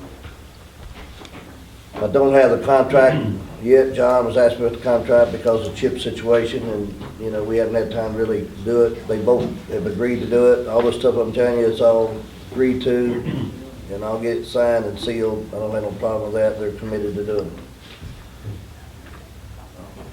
By statute, we would have to provide the coroner, because it says reasonable expenses, so we would have to provide her a vehicle if we didn't have this negotiation with these two funeral homes. I used $25,000 on a vehicle. You could get one maybe for 15 or 30. You know, I just used a number of 25,000. And then the maintenance and insurance. So I used a spreadsheet. I figured it's basically $5,000 per year. That would save the county, because you'd have to replace that thing in probably, 10 years. That's what I used. I used that formula. Now you can probably change that or calculate it a little different if you want. Total savings based on my numbers is $13,825. The coroner is requesting an additional coroner. Our administrative code or our policy says one deputy for $25,000. We've got 2 deputy coroners. We're almost to the minimum at 50,000. We're at 48,000 something population, I think. So just in a real pretty quick time, we're going to be mandated to have 3 anyway, by the minimum standards. I'm presenting this to court that an additional deputy coroner is about $5,400, and we're still going to save the county $8,425. And I don't think you can change, any way you check it, we're still saving money that actually will be back in our account by doing it this way. If you get in the bind, you got 2 deputy coroners. Remind me, Billy, bring you back up after this. And it happened, I don't think, Kerry's not here, is he? But to give you an example, when he was a deputy coroner and they had another individual and he left in June or July, they only have 1 because they only have a training once a year. It's like February. So in this kid's situation, if she had one that quit or passed away, got injured, anything, she could get down to 1. If something happened to 2 of them, you'd be down to 0. And you only have a training. Everything I can find out is just that one training in February. I don't know if y'all call the research to the doc. So Wasn't it the coroner's job to plan all that out? I mean, it's, That's what she's trying to plan. That's why she's asking for another one, in case she gets in a bind and another one goes out, like that did with this previous one. And Kerry told me himself that he did like, work till the death, because he didn't have any more. So when he goes to 3, or goes to the third one, because of the population growth, are we gonna have to put a fourth one on? I wouldn't agree to a fourth one, but I'm thinking that I doubt if you would too, would you? I'm not agreeing to the third one right away, just because of the same mentality that goes into getting the third one. Yeah. But these are based on minimum standards, every county's different. You go back and look at all the counties, and we was at that training, I talked to some coroners down there. well, I called 4 or 5 counties. and Yeah. Every one of them are abiding by the KRS, what the population is, 1 per 25,000. None of them that I called was over the KRS. But I just picked 5 counties out and called, but none of them was over. Well, what about the vehicles? Y'all want to go ahead and buy the vehicles, and they would be, Well, I'm not sure that those two things are mutually exclusive. They're not tied together. There's nothing well, that we got to says, provide reasonable expenses. If Barlow and Greenville decided if they didn't go along with this proposal that we're doing, and they may back out, and then also. But their agreement's not tied to the third deputy coroner. it has nothing to do with that. Yeah, so they're not tied It together. it does not tie to it, but it does in that third, fourth paragraph, and saving that amount of money, because we have to buy a vehicle, pay the insurance and maintenance. I don't want the vehicles, the insurance, I calculated the last thing. I know, Tim, I just got this morning, as you know, Yeah. but, I'll dispute some of your numbers here. I mean, if you're comparing, you're saying the 2023 savings, all right? But we don't pay a vehicle expense now, right? So how can you add the savings based on the body bags, the runs, based on last year's stuff, and then throw in the savings on vehicles? Those two are not related whatsoever. Which one you talking about is not related? The The fourth paragraph? The vehicle expense. Because it's not a current expense. Exactly. It's not a current expense, but we have to provide reasonable expenses. We have to either, if we either don't contract. That's a different argument. We're not saving money. Mm-hmm. We came with a solution where we don't have to pay it. That's a difference. Yeah, well, just take that out. I mean, it's still, yeah. Take that out, just take it out, and then you're still saving, what was it, 7,000. Yeah, but this is all Almost hearsay 8,000. right now, right? You have nothing signed, no contracts, no nothing. It's not hearsay, we already been using. She's already using them. He's using those, but they can change at any time, though, if they wanted to, right? Well, we're gonna get a contract I signed. could whether you got to know or not, but that's. We don't have the contract signed because chip situation, because that last meeting, we said they were gonna get one done, and we haven't got it done. What's the deadline to sign up for the training? Do we know that? February something, I don't know for sure. But it's offered in February only. Now, I'm making a couple phone Do you know calls exactly? that I know that they're in the business of corner. And that's correct. They offer it once a year on the standard. Now, they will not offer it to train a new person, but there is some exception, there has been in the past some exceptions made for the event where they lose someone or they have, a critical staffing issue.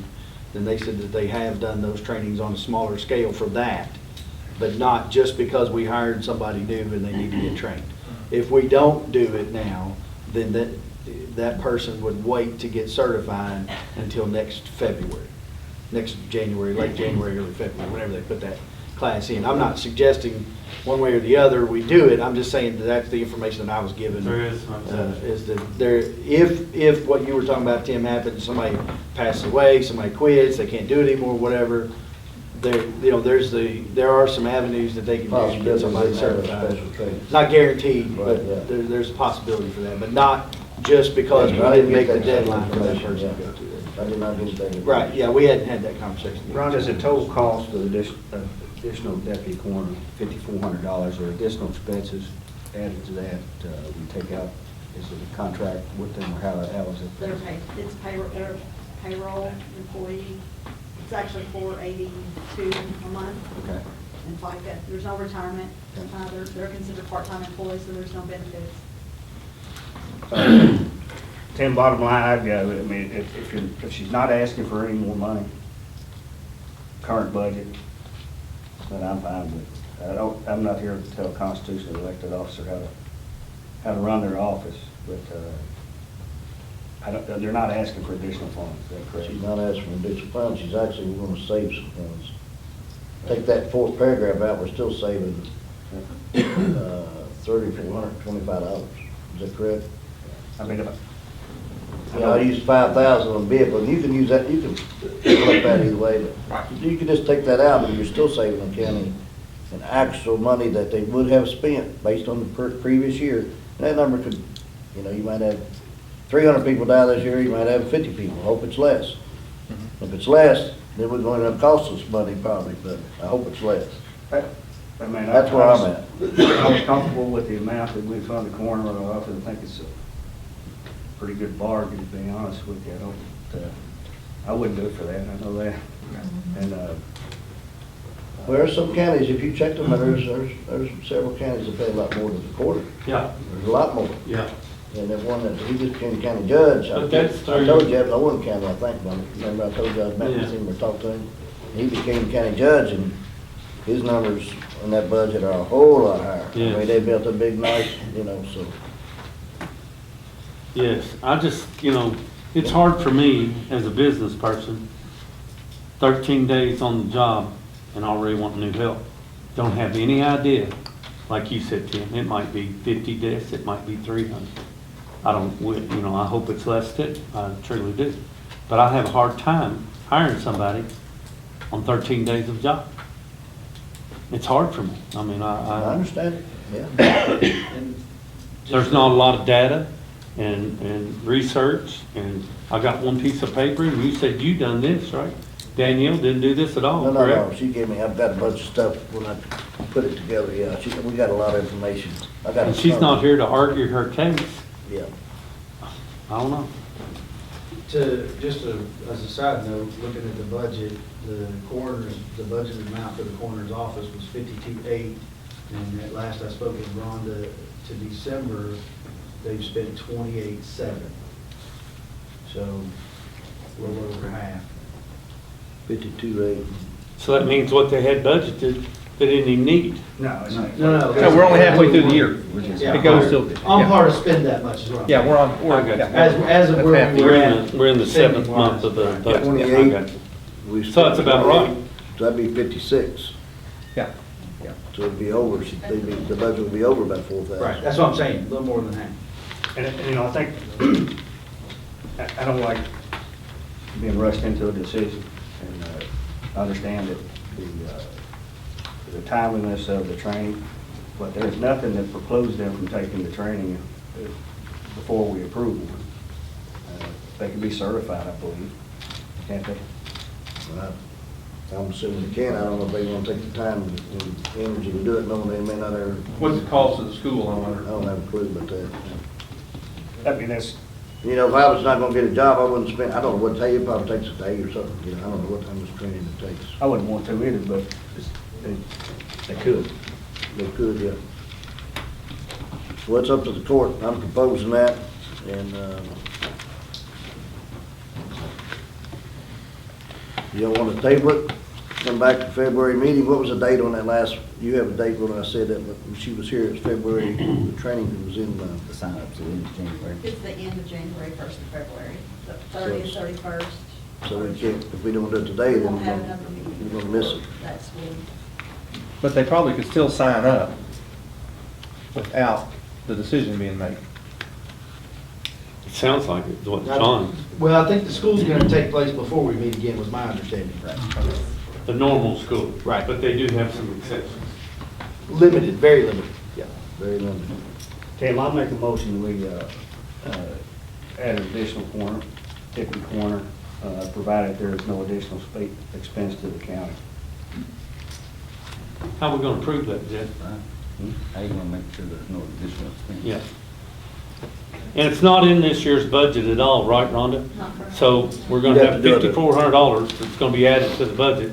But the Plus the savings. training. Yeah, but the savings here are gonna take place effective immediately. Well, you're saying them savings, we don't have anything in contract Right. with. It's just a, 2,700 will be would be done. Well, when will the census be done to show if we are over?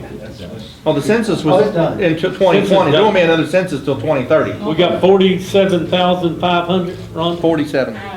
Probably, we'll get an updated figure on that when the Department for Local Government at the end of the month. Did you hear what she said? Say that again, please. We will get an updated number for population from the Department for Local Government, probably end of the month, 1st of February. You get it yearly? I do. Yeah, so you'll get it, you might not get it from the When census, but when they you'll, send the CPI, they will also. within a let us couple know years, it's what going to take population. 50. Now, that's just my I'm opinion. okay with going to KRS rules personally, just like everybody else in that time. If that need's still there, and I'm good with that, but. I mean, I made a motion. I got a motion. I'll second that motion. Motion by Lear, second by Wheatley, to accept this proposal to hire an additional deputy coroner.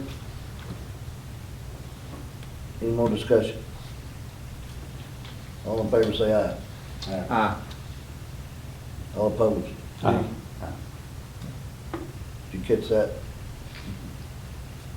3 noes, motion failed. Okay, are we scratching, provided no additional expense to the county? Are we scratching that off? It failed already. It's already failed, so It failed, so. Oh, the Thank you. motion failed. That doesn't mean that if additional information and other questions are answered, we can't readdress this. Yeah. Thank you.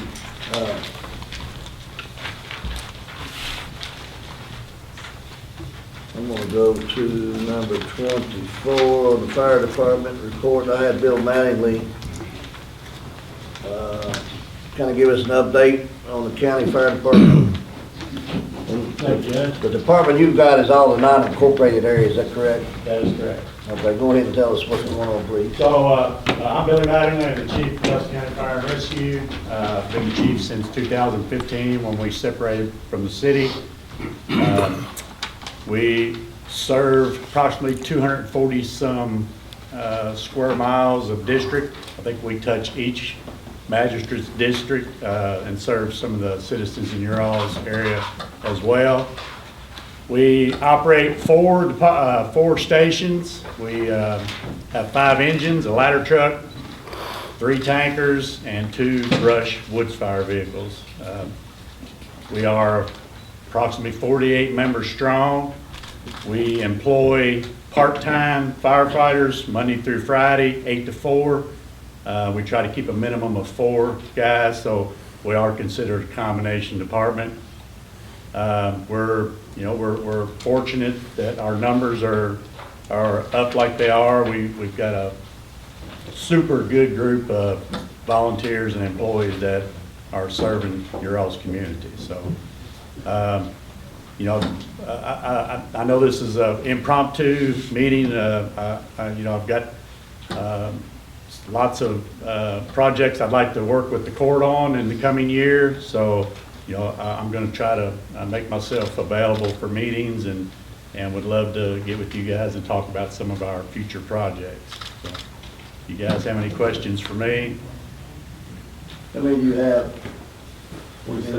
How many deputies or volunteers do you have? Volunteers is right at about 32, 33. The part-timers make up the difference. Good group, they're dedicated. All of our stations are not as active as the one here in town, but we do have members that respond to each one of those substations, which helps everyone in the community by having those stations strategically placed throughout the county. Adam can contest to that it helps with your insurance rates if your insurance company uses the ISO ratings. So we're always trying to make improvements to benefit the members of the community. We're looking at future stations. We've got a new truck ordered, should be here sometime in May. So we're continually, working to make our services better for you guys. So appreciate any help we can get from you guys. And like I said, we've got some projects coming up. So Get with me anytime you want to get on the agenda. I like to keep it public and everybody knowing what's going on in the community. So you kind of get lost and shuffle up these organizations and groups. If you don't talk about it a little bit, you know what I'm saying? Anybody got any questions for him? Thank you, Billy, and all your volunteers. Derek, you want to give us a recreation update? Sure. Sure. Of course, I got an email in regards to this grant that y'all sent to me, but it's a Crum Road Retire Grant through the Kentucky Division of Waste Management. John and I, well, more so John, spoke to the lady here, and, you know, what's the stipulations, what we gotta do, so on and so on, as far as whether it could be like a bonded rubber or just loose tire for the grant. And so basically the figure we come up with through Miracle was gonna be roughly about 85,000. So it's what we'd be asking for now, what, 25%? So basically, we're just getting preliminary numbers just to look to see if it's something feasible, to see if we can even do. So basically, the grant is a 25-75 match. Basically, they cover the haul material and to buy the material, and we have to do a 25% match. That could be us putting stone down, something like that. So basically, what we're doing right now is just seeing first if it's something we can apply for, and then get some numbers behind it. Just to take. Is that through Lisa? Yes. Yes. We talked to her yesterday. We called her yesterday. Talked to her about that. Basically, just a couple options. Like the city did back in 2019, they did some park benches, picnic tables, stuff like a smaller amount, but options. Since Derek did the walking path last year, maybe we can do something like just pay the walking path for that curb rubber material. So basically, just kind of look at some numbers and get back to you guys. What was the deadline? Do you remember what the deadline was? April 1st. Was it? April 1st. So we have time to do Yeah, it. we'll be discussing more because I want to Yeah. talk about this a little bit further at the end of the meeting here. Brad, you got something on that? No, not right now. We need just time to get some more information. Yeah, we gotta get some more. You know, our 25%, I think the number they have is materials. So our 25%, I know we talk about in kind. Well, what are you asking for exactly, and what do they allow us with the labor? We just need some more time. I just Good want to bring idea, it up, just to need more let y'all time. know we're pursuing a lot of grants. Second thing out there, Derek, is as soon as we can, we will get you some help through Justin. So we're gonna make sure we push that pretty quick. Anybody got any questions for him? Let's go to the road department, Chris Martin. I'm sorry, Justin, you want to say something back to Derek? One thing I want to add on the state is I do have a verbal agreement worked out with LaRue County on their work program where if we ever run into an issue with a shortage of inmates, you know, to actually be able to work, they are going to allow us to pull from their work pool over there as well. So I just want to throw that out as well. Okay. Back to Chris.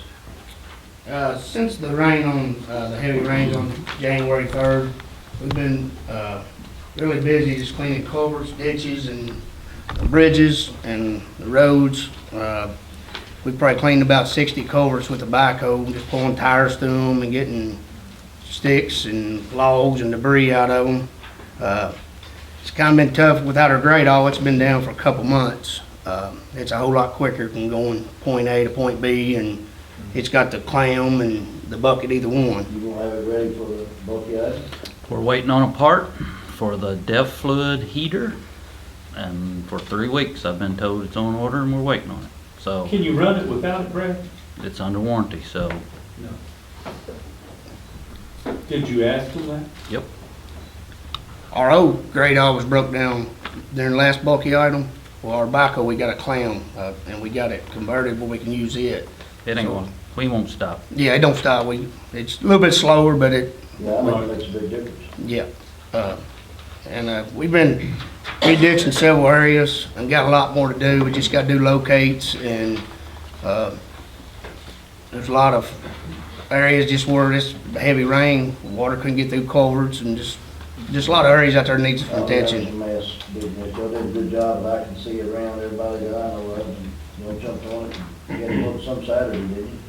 Yeah, that was Maud Cooksey, the low water crossing.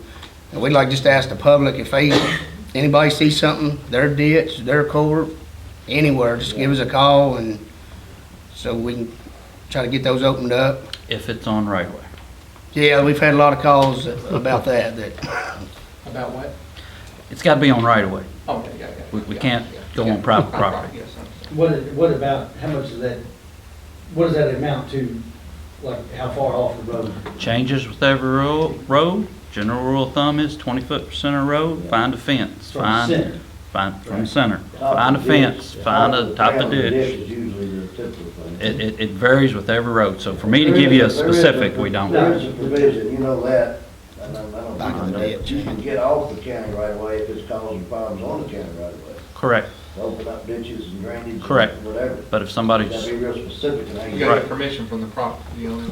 Yeah. well, we do, but no, I can enter if it's flooding our road, I can come, but I don't. Right.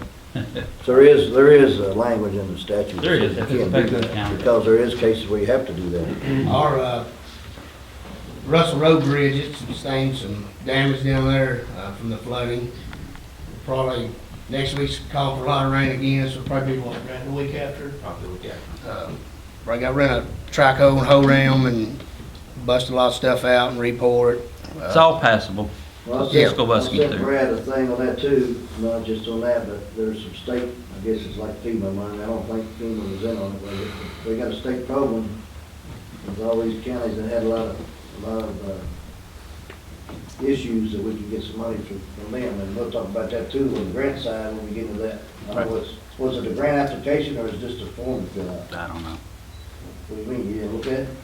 Been a little busy.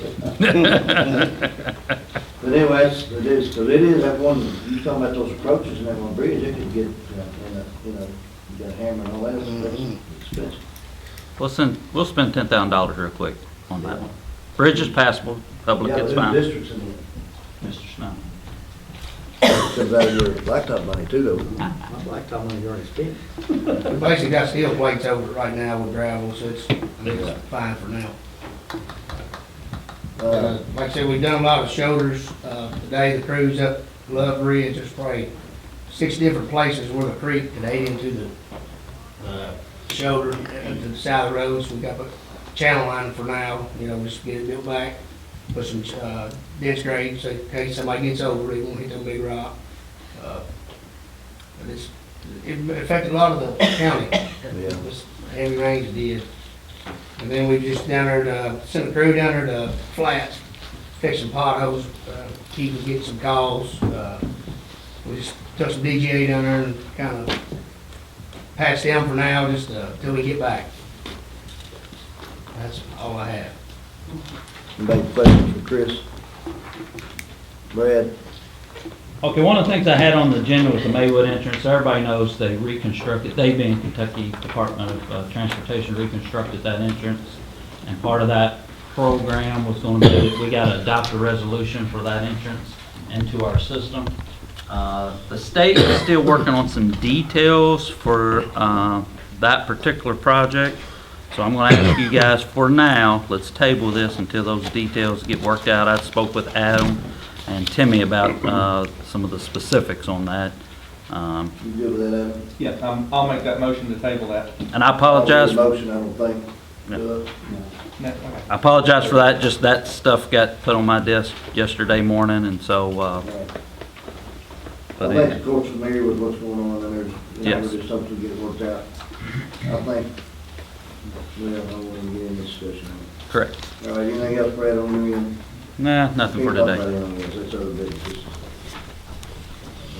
Attorney back there like smack me over here. John, what do you got on the landfill? We'll talk about So for the your regular report, then we'll talk about the permit. Okay, so, with the permit, we're supposed to get that permit back they told me, I've been on them for the last couple of months, we're supposed to get back by the end of this week, so as soon as we get out here, I'll make some phone calls to get that going. In the meantime, we're finishing construction plans, so hopefully by next meeting, we'll have some good numbers of cost estimates to get this thing next phase built. With that, we'll just basically check it on lead times, materials, stuff like that. One thing we did in our sewer project, we went ahead and bid the pipe material because basically it was the prices fluctuated. By the time we bid it and held it, we went ahead and purchased that. So getting some numbers, lead times for materials and pricing, and get the last details with that. You did, when it comes to the permit, the letter you sent, that I got from you was that just a letter says, give you permission to proceed? What was the letter? It was sent to your office from the state. A recent letter, The single page letter. okay, one last week, basically, we have a 5-year plan that basically I have to submit a report. Is it the 5-year plan or the annual plan? Waste management program. Okay, that's a report that I submit, based on our plan for the next 5 years, that basically I submitted the report last year, they review it, and they send us a letter back saying they're good with everything that we did with that. So hopefully I'll get the letter, the one with the landfill permit, hopefully get that back, hopefully by today, hopefully. When you talk about that, I want you to explain that a little bit. This is about a 6.7 acre sale, 6 to 7 acres. Yes. But you're going to include 10 acres, and then your application will include the whole 40 acres. Yes, okay, so basically there's a couple steps with this. Basically with the permit that I've been working on, and it's been taking the past couple of years with these different phases, the admin app, the notice of intent, and the technical application, that has in that permit 40 acres. So 40 additional acres. So we'll have that permitted through the state to do. That's like our first step. Once we get that done, cross that off the list, we can build the next 40 acres as we need it. Okay, so the next, once we get that done, that's the permit, I'm hopefully getting a response back today. They might come back and say, address this, this, and this, and we'll get that back as quick as we can with that. But with the plan and the design, we're going to do basically in the first phase, like phase 1, we're gonna phase A, 1A and 1B. The first one is 6.7 acres, and the next one's like 3.6 or so. So it's gonna be just over 10 acres. I would like to do the first 6.7 acres, hopefully within the next year, start that phase, and then wait a couple years and then start the next 3.7 acres. So we'll have a full 10 acres built, say in the next 5 years, is what my game plan is. 10 of your 40. 10 of that 40. And that gives you use of about 3/4. You said that'll give us about 10 to 12 years of life. Yes, Okay. I want everybody to understand that. That's about a $7 million project. yes. And then with that one select, so say in 10 years from now, we're not gonna have to do this whole big permitting application. Basically from there, we'll just finalize our plans. We've been working on our liner elevations, all these details of the plans, but we'll get our final plan set and pull them off the shelf, and 10 years from now, it's going to the next phase. Do you still have to do that liner like you did the first phase and use that pea gravel? Mhm. We had to get it hauled in? That's what it's So, called. yeah, that's one of some of the materials we'll be looking at, probably purchasing, especially the pea gravel early, since it's one of those, I mean, it's gonna be, a lot of time to haul that in. We do have. Why do they use pea gravel? Because water flows through it and all the Yes. chemicals and all that Yes, flows so- through it? Yeah, so there's two things, you gotta have a drainage layer. So basically, at the bottom of the landfill, it's built like a bathtub of liner. So you don't want any of the water to go through, so you gotta collect that water. Once it goes down, you gotta have a drainage layer. And then that goes down to your pipes, those pipes go to your pump station, your pump station goes to our pre-treatment, which those lagoons you see by the landfill office. Yeah, and then it And goes then out from to our there, station. it goes to the treatment plant, Barstow treatment plant. Now, we have two options for a drainage layer. We could either do 12 inches of the pea gravel like you did before, or it's like a drainage net material we can put, if the slopes are so steep, like on our sidewalls, we can use that. So what we might do is bid that out two ways. The very good thing about having that pea gravel, it's a protective barrier. So what we absolutely do not want is your construction box has a 2x4 in it, and that 2x4, when you're putting down in the landfill, to go through the liner and break that. So that pea gravel is very good for that drainage, for that protective layer, so you don't have anything go through the liner. You can't use regular rock because it's got calcium in it, and the pH of the landfill causes the calcium to precipitate out, which then clogs your pipes out. That's why it's got to be pea gravel. It's an expensive project, but I just want to make sure everybody knows how much it is. When you get your garbage bills and all that, that's why. Because it's, costs a lot to operate that. Anything else on, John? One last thing you mentioned at the very beginning of the meeting, with our compactor, we had an incident where it basically a transmission line broke, spraying on the exhaust and ignited, caught fire. Luckily, our guy, Johnny Kirk Sr. come in. He's in the cab base, and there's two ways to detonate that system. You have a heat wire, heat sensitive wire that goes through the engine compartment. If there's a fire, that gets hot, it breaks that circuit and it detonates the system, or in the cab, there's a box, pull it in, hit the button. So it takes a little while for that heat to hit that wire, but he saw it as soon as it happened, hit that button and saved the machine. We've had that issue, I think, 2 fires of those pieces of machinery over the years, and it's And we have one burn up out there. I saw a kid go by about 60 miles an hour, said somebody either better be on fire or dead, and it was on fire. Yeah, well, he did, it saved. But anyway, I don't want to bring up, what he's going to talk about is getting another fire suppressant system on the other compactor, but I can't bring it up, so I didn't put it on here. But we'll definitely bring it up at the next meeting. Okay? Questions? I mentioned earlier, I've got a family, death Yeah, and I'm family sorry. funeral at 11. So on item 29, the appointments, is that something I need to be here? I don't know if we could jump ahead and get that taken care of. Is that something I need to be here for? I'm not gonna act on that today. Okay. I just put that on there for discussion a little bit. Okay, got it. And, I was just we looking. can stay on 29. John, you finished on That's yours? it, that's all I have. We can stay on 29 for a minute. Let's just go ahead and do the committee appointments. I think I talked about the last meeting I sent, because Metcalf said he don't know how to read that much, but he said he's never read as much information in his whole 12 years of school. I gave him 2 packets about like that. That's correct. So, so what I did, and Rhonda, we tried to go through all the ordinances, and that's one thing that I want to stick to, and I don't want to keep kicking it down the road. I want to go through every single policy we've got on the books, and we printed as many as we could find. And some of it is way outdated, and a lot of it is redundant, so we need to just update it. And as you can see, you got planning and zoning, which will be kind of in a different aspect with, we talked at the beginning, we'll get to Jan. The nuisance ordinance, animal control, there's, ours don't really match some of the state guidelines. Code enforcement, Logan's not here anyway, he's out. Our administrative code, we're gonna get into a couple things on that here in a little while. And employee policy, subdivision regulations, and on and on and on. So there's a ton of stuff that's still not in it. Keith, you'll probably get about that much more. Yeah, we've So got take that. a little time to read it. Yeah. And what I want to do is set up a committee, different committees to go through all this stuff and get this stuff done, and get it done and behind me, because it's winter months, and we get into summer months, you know, everybody wants to go fishing and stuff like that, so I'll give y'all something to do this winter. But that's, and then I'm not going, I've got, Jeff, you said you spoke to and gave me that sheet about some of the different committees the masters want to be on, and we'll get with that, and I'll get with y'all and update that here, hopefully at the next meeting. Either that, either the second or third meeting, first or third meeting, maybe the third meeting. Any more questions on that, anybody? Just a general discussion? But I know Adam, I forgot to say that earlier, he's got to leave, had a death in the family, he'll have to leave here in a little bit. Yeah. So let's go back to, where we at? Brad? 18? 20. 20. You want me to talk about 20? that? Yeah, let's go on 20.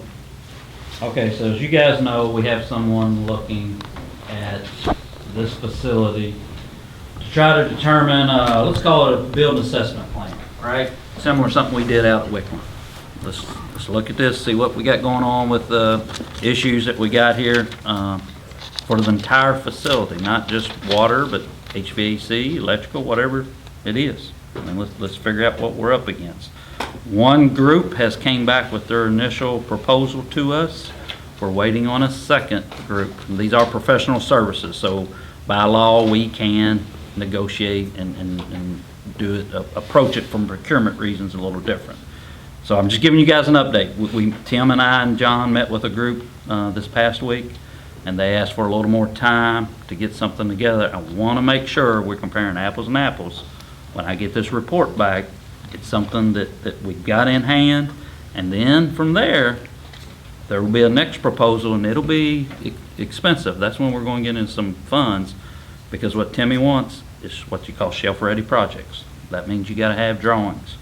You got to have mechanical engineers involved, electrical, architects. Estimates. Right, but there's the first phase of it. The first phase of it, somebody got to get up and look at this roof, look at the brick. So we're just looking, we're waiting for them to tell us what they Yeah. think needs to be done. Yeah, I want to make sure we're. The new roof was put on how long ago? 2018, John? 4 years ago, right? Right. Roof doesn't worry me about some of the other A lot stuff. more, Roof doesn't.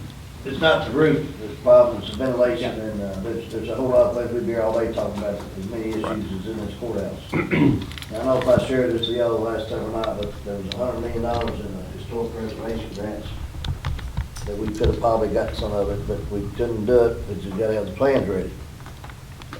I felt real good about talking to some of the people that came through. I don't know, Jan might have found that one, whatever, but anyway, there's just a lot of opportunities out there, but you gotta spend money up front, or you can get it on the backside, and then that's just the way the process is, but I don't know how the court feel about it, but I don't want to kick the can in the road anymore when you get this place fixed and be done with it. And for the purposes of item 20, we're waiting until we get something from both of them to make a decision on who to go with to assess the building. Judge asked me to start softening up a little bit. Yeah. How's that? Start throwing a few thorns at you. There's just a lot of projects that be done. Anything else on that, Brad? No, sir. All right, let's go to, Jan, do you want to get on yours, you want to wait to stay on schedule? I'm here, just go ahead. You want to do it now? No, go ahead. All right. Logan's not here. Logan and I did talk again, code enforcement, some of that stuff you've got. And we got to talk about the fee schedules there that haven't been updated for some time. We'll get into that later. EMA report, Mr. Pruitt. Summary on emergency management, I gave you all a packet this morning. We had a severe weather event yesterday morning. Thunderstorm with tornado warnings were issued for our county. Can report that the sirens. George, excuse me, Adam's gonna leave. Thank you, and then we'll keep you updated with anything. We're gonna try to fix money in your district. Just let you know. Go ahead, George. Okay, so the weather sirens were activated, the notification systems were activated. To my knowledge, all the sirens worked. I think John got a call or an email about maybe Fairfield not working, but we determined that in fact it did go off as it should have, so. How do you know if it's go off or not go off? The citizens report real quick if the siren's not working. In New Haven, we've had a lot of problems with the old mechanical siren. New Haven has, getting it to work with our new radio system, and it went off. I got a call from City Hall on that. So we were happy that all the notification systems worked properly yesterday morning. During that time, we opened the Civic Center for a shelter. Don't believe anyone went to the Civic Center even though it was open. So we handled that pretty well. I would take the time again, and we do this over and over, to encourage our citizens, general public, to sign up for Smart 911. That gives you weather notifications straight from National Weather Service.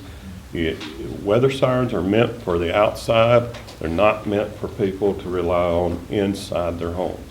So you have to actually, like my phone goes off, you actually have to set the setting on it to do it? I don't even know. You can do it two ways. You go to any one of the first responders' websites, dispatch, EMS, EMA, Sheriff's Office, and there's a button on there that says Smart 911. You click on that button, and it'll take you to a form that you fill out your information, and you can put as much information in it about your personal life or your home, or as little, and you can select how you want to get those notifications, either email, phone call, text, or all of them. It's up to the person that's filling out the form. So they can do it individually, each person can do it? Yep, they sure I heard can. Bill Spalding, WBRT, telling people how to do it. Yeah, we've met with a lot of senior citizen groups, and over the years. They're really loud. Yeah. Yeah. It'll wake you up. Yeah, I mind those, but anyway, go ahead. Okay, so in the packet that I gave you guys, I gave you the monthly report for December. We'll talk about that first. December came in at 810 calls responded to. We feel like that's one of the, if not the highest number of calls responded to in 1 month period. That's ever in. Yeah. That's the highest ever that you know of? That we can go back to our records and see. That's the highest I've been since I've been on board. Yeah. 187 of those calls were non-transport. 24 of the 187 were for lift assist only, which we've talked about in the past. How many was it? 24 for the month. And we're currently working on with Judge a policy that we'll present to the court in the near future on addressing some of those non-emergency and lift assist calls. There was some talk about our staffing on the next page. So I gave you a breakdown of how many part-time we currently have and their classification, and the total number of full-time that we currently have and their classification. Our starting pay is at the bottom of that in the blue. Tells you where we're at on starting pay for our staff when we try to recruit. The next page is a copy of our current schedule for January showing the red open shifts that we have that are reduced from our normal staffing rate. So everything in red, as you look across every day, you see at least one person that is not filled, one shift that is not filled. We only have, at this point in time, every third day where we actually have 4 trucks that we have mandated to be on duty. Every third day, we have 4 trucks. The first and second day of that rotation is 3 or 3.5 trucks with the current staff. This schedule is up and posted. This is not something that we're working on. This is actual schedule for this month.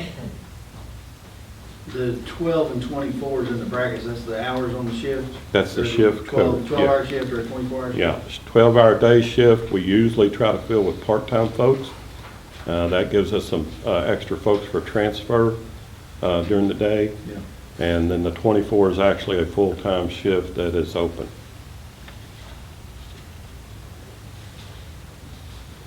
Any questions on that? How many down right now? We're down three EMT full-time and 1 medic full-time, paramedic, full-time people. And no applications? We've got 4 applications as of this morning. I looked online. We do have 4 applications, 1 medic part-time request and 3 EMT part-time requests. No full-time application.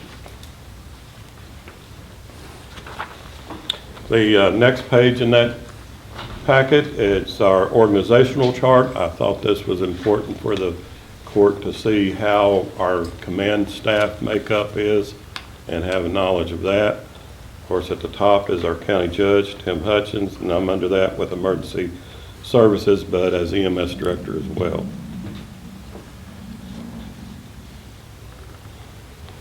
Any questions on the command staff? No, thank you for doing that. That's very knowledgeable.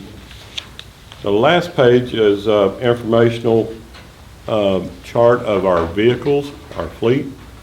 As you go down through there, that gives you an idea of what we have, what the mileage is on those trucks, how many miles per gallon we average on those vehicles, what kind of shape they're in as far as condition we feel like.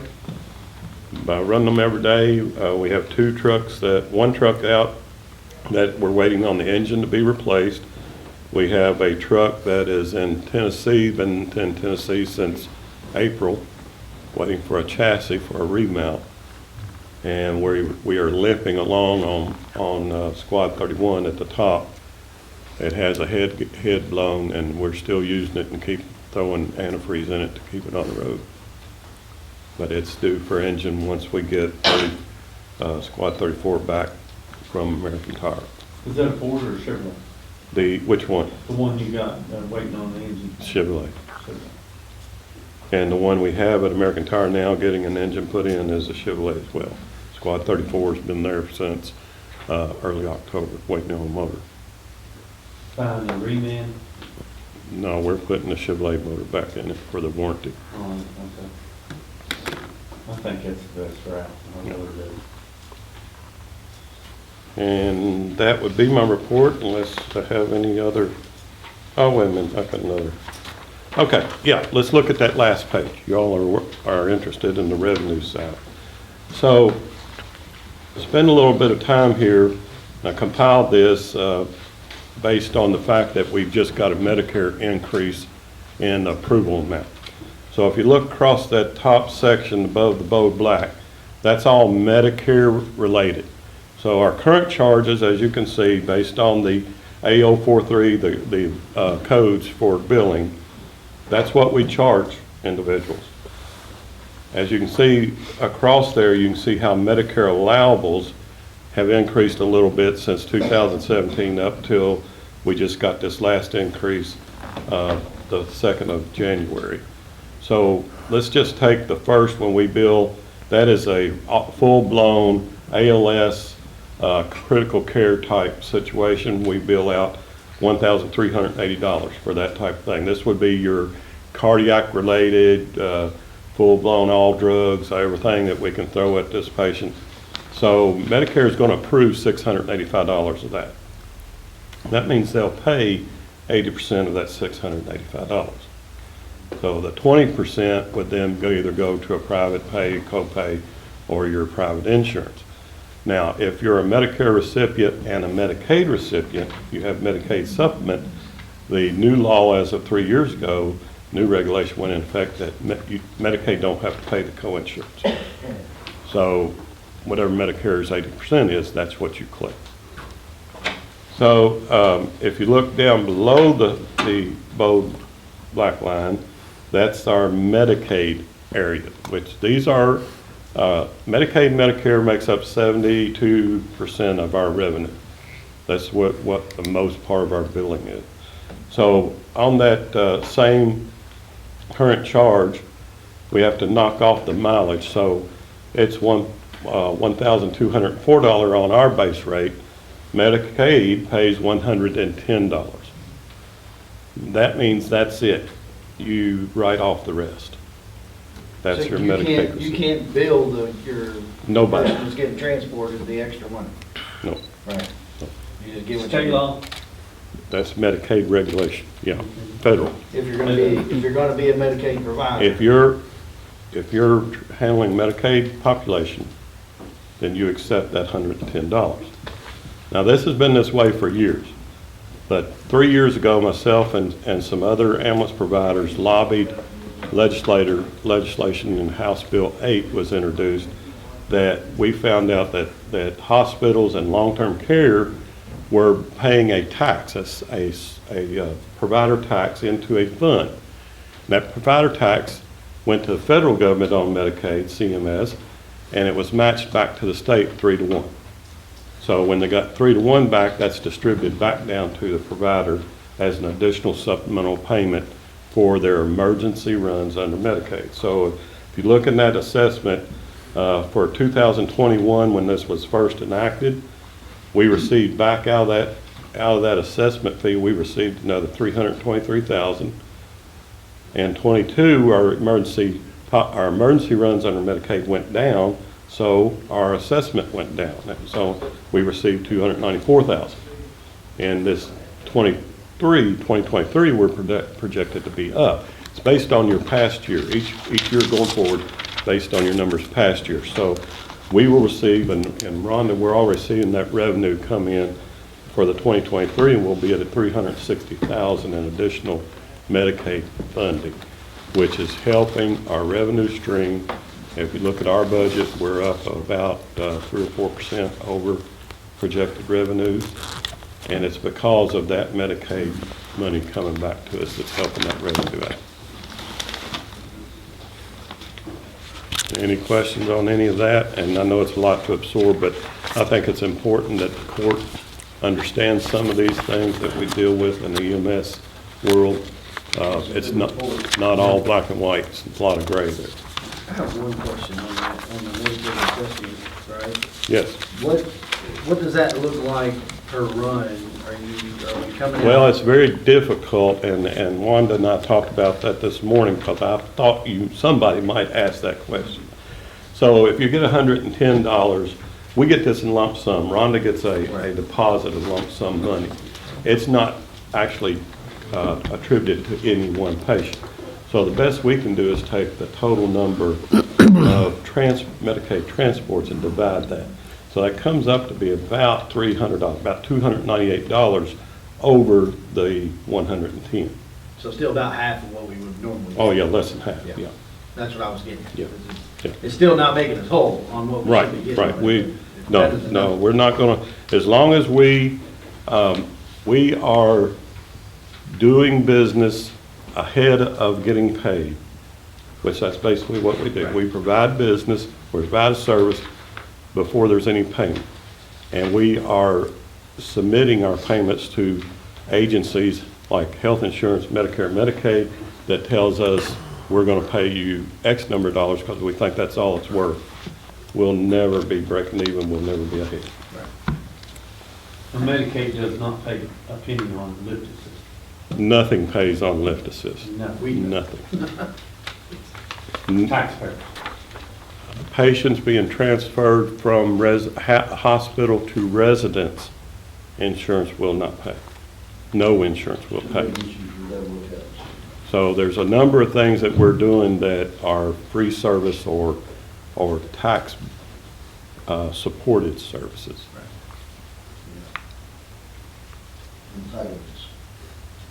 Good report, Joe Craig. Anything else? That'd be my report. Thank you, Joe. Mr. Shaw, you'll update us on yours, please, sir? Yes, sir. So when we talk about personnel and dispatch, I am slated to have 12 full-time staff and basically an unlimited number of part-time staff. Currently, we are down two full-time staff, and that's been that way since July of last year. We have no applications coming in, and part of that is, I'll just tell you, is that our starting pay compared to the surrounding counties is only $14.50 per hour. No county that touches us starts out employees $14.50 starting pay. No county around us starts their employees out in dispatch less than $16.49. None of our Berks County cousins. Nobody. We can't compete with that, and that's why we're not getting applications. We do have a couple part-timers that are in training right now, and I have 6 part-timers that are fully trained, but they all work full-time jobs. And getting them to full part-time hours is very difficult. Some of them work for EMS, some of them work for the school, some of them are nurses. I mean, it's very difficult to rely on those individuals on a regular basis. So the goal is that we try to have at least 3 staff in dispatch at all the time. And sometimes it works and sometimes it doesn't. A lot of times I have 2 working because of the short time staff, and those are mainly on night shift. But I have more success getting part-time to work on night shift than I can bring them in on day shift. So it's just easier that way to try to have some type of coverage in place. The statute have, you have some kind of statutes on the... No, we don't have any statute per se as the number of staff you can have. We have consoles for 4 people. I mean, I would love to have 4 in there. That's just real. When you first started this central certified dispatch, I guess you call it, but just like you had that storm the other day, was it last week, whenever you was scrambling and so you take. Just go ahead and continue. So you talk about yesterday. So you look at let's go back to the flooding. We had the 7 water rescues going on. I had 3 staff working. 1 staff had to stay on the phone for almost an hour with 1 guy because he literally thought it was over for him.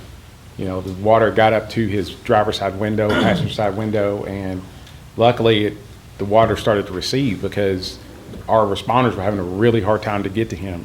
This whole call took place for about an hour and a half. It was a very long time for that one dispatcher to be tied up. She can't hang up with him because she's trying to save his life. Yeah, I wouldn't want her to hang up on me. So, and then you have the other 2 dispatchers handling the other calls that are coming in, and then plus the other water rescues that are going on. So, our problem is pay. I'm just going to tell you, that's what it is. We have pretty good benefits, dispatch does with our retirement, with our health insurance, which is relatively cheap, but it's good insurance. Is it better than our surrounding counties? I think so. So you got to kind of line out there. Yeah. So our benefits help us a lot, but it's still not enough when somebody can go to Marion County, where I came from, and start out at $16 or $17 an hour. Washington County, they're the only county that touches us but their call volume is a lot less than ours. Just give you an example, Washington County may take 12,000 calls a year. We took 40,000 calls last year. So it's apples and oranges. When you learn, I went to this meeting, and you learn, I learned about it out. On the phone, dispatching, and they're talking to the fires, they're talking to the sheriffs, they're talking to the police, they're talking to the ambulances, and not just the individuals that's coming in. Yeah. It's a whole lot more complicated than probably anybody here understands, except for people in that profession. So if you sit at a console, our dispatchers have 6 screens they have to watch during the process, whether it's the radio, the phone, the map, NCIC, which is a federal system, our video system that we have that we can actually send a link to callers' phones to try to get a location and understand what's going on with them. Just different processes, but at the same time, they're talking to 2 or 3 agencies, they're on the phone with the caller all at the same time. This job is very... A lot of multitasking. A lot of multitasking. Not everybody can do that job. I'm just going to say it. It's just not... Everybody can't do it. The stress and level. So, in the stress level and everything else that goes along with it. So, my staff are tired. And so we're being 2 full-timers short, they're picking up the overtime. Luckily, we're keeping the budget in line, but that overtime line item is gonna go over. There is no doubt about that because we're having to fill those vacancies. Just example, yesterday, last minute, 2 staff called in on night shift. Guess what? There's only 2 of them working. You know, one had a family emergency and one had a death in the family. So what do? You scramble to get people in there to make coverage. And so we switched around shifts, brought in people from day shift to cover the night shift, and then we had to bring in people from the night shift to cover the day shift.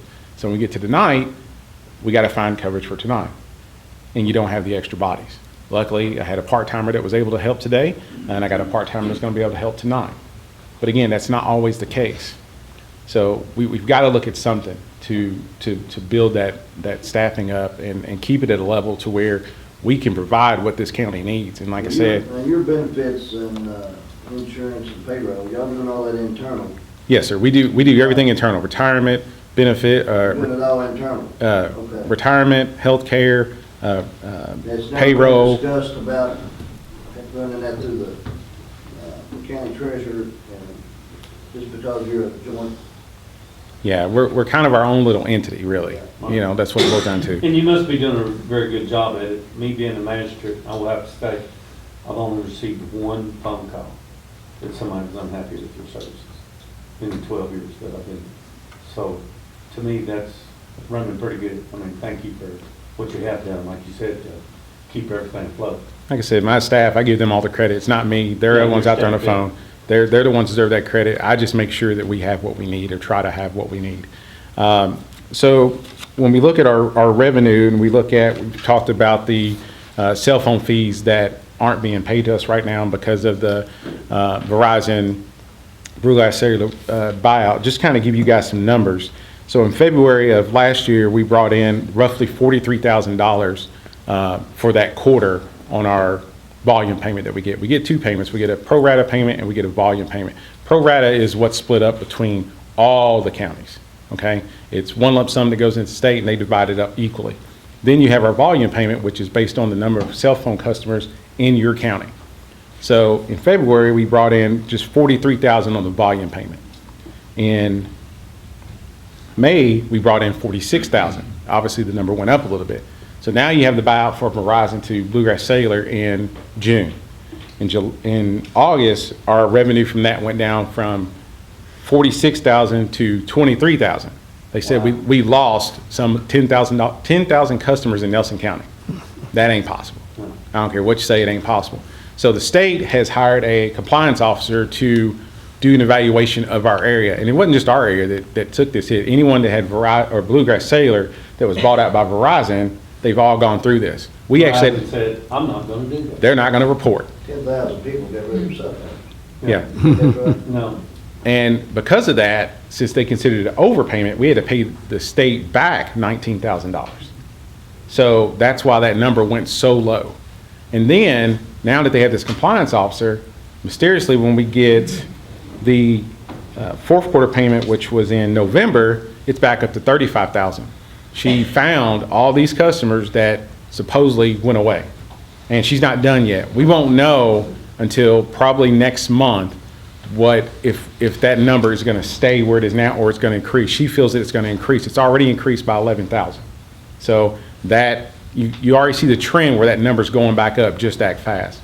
So we have asked the state to go back and look at the third quarter payment of $23,000 and reimburse us the $19,000 or whatever it is that we had to pay back, plus the customers that they said that we didn't have that we actually did. So we are waiting for Mike Censari, who's the head of that board, the 911 PSAP board, to get back with us to see if that's going to be possible or not. If we do that, that's going to be a great benefit to our dispatch because we based our budget on the previous year and add a little bit to it for increase and stuff and things like that. So if this stays current and we don't get the money back, we're looking at a $112,000 shortfall just for that line item alone. And we're already subsidized you $210,000 roughly? Yes. For fiscal court, we get $194,000 and the city we get $310. So, or I'm sorry, no, 129. I'm sorry. Yeah, 129 from the city, 194 from the county. That's that's how Yeah. much money taxpayers are subsidizing that office because of the fees haven't been adjusted over the years. And so, you know, hopefully we can recoup some of that money, and there's still gonna be a little bit of shortfall because of what we had to pay back for overpayment. But if we get some of that back, it's gonna help us out a little bit. Now, your budget, and you set it up and your board approved the budget. That's correct. Does it come to the city and county? It does. And just as a pass-through? Approval. Approval.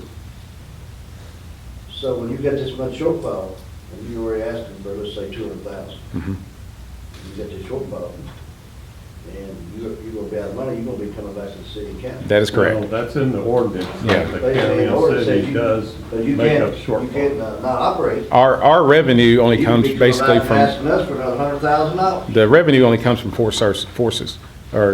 That's the property tax, cell phone revenue, county and city contributions. There is no additional funds that dispatch can make from anywhere else. That's it. So when I got the budget from last year to this year, it was increased actually $13,000. It's just not going to be sufficient to sustain it for Have you what ever, comes up. How long you been there now? This is my 2 years and 3 months. And then, because you took. I took over from Bill. How many you had, 4, 5, 6 directors? Yes. 7 directors and 14 years. Yeah. And I ain't going anywhere. I can tell you that. But if you get your salary cut, you may have to. Well, guess we'll rely on the judge for extra money then. I was bringing in, I want everybody to understand that, there are fee structures in a lot of departments, and that's another one that was, you know, blame anybody or do whatever, but it hadn't been kept up. And it's costing the general taxpayers a lot of money subsidizing. And I know how it is when it comes to these salaries, and it's like Marion County's paying, they got about half the population we got. Yeah, I know Marion County this year, only because I'm really close with their chief, is that last year they got a $2 on the hour raise. This year they're getting a $3 on the hour raise. I can't compete with that. Oldham County right Half the now, population we got. yeah, Oldham County right now is bringing in part-time certified staff for $26 an hour. I pay my part-time staff $14.50. I just want you to have, I just want the court to understand all this. You know, we want to get more creative for sure. Hardin County's $18, Bullitt County's $17. It just, You know, well, their county's bigger enough. I agree. They take a lot more calls. I agree. You know, Bullitt County takes a lot more calls. I do. I agree. You know, Hardin County takes Marion twice. County- Yeah. Marion County's half the size of us. yeah. And Judge, I'd like to point out too that we are a quasi-government in the board, the dispatch. And last year, all county employees got a 7% cost of living increase. As we were working with our budget in April, May, and June, we could not find 7% to give to those dispatchers. We did give them 5% and just scraping the bottom of the barrel with anticipation if our revenues were up, by January, we would give them the additional 2%. Budget committee met last Tuesday. Correct. And looked at all those numbers. We've got 2 problems in our budget currently. The CMRS funds, the cell phones funds are down. We don't know what they're gonna be. We'll have a better handle in February when we get our quarterly payment. And secondly, at this point in time last year, our property tax fees that we had put in the bank are significantly lower by $60,000. Now, Ron and I have talked and looked at other formulas, and we feel like that in February, the property tax fee would come back to at least what it was last year, maybe a little more.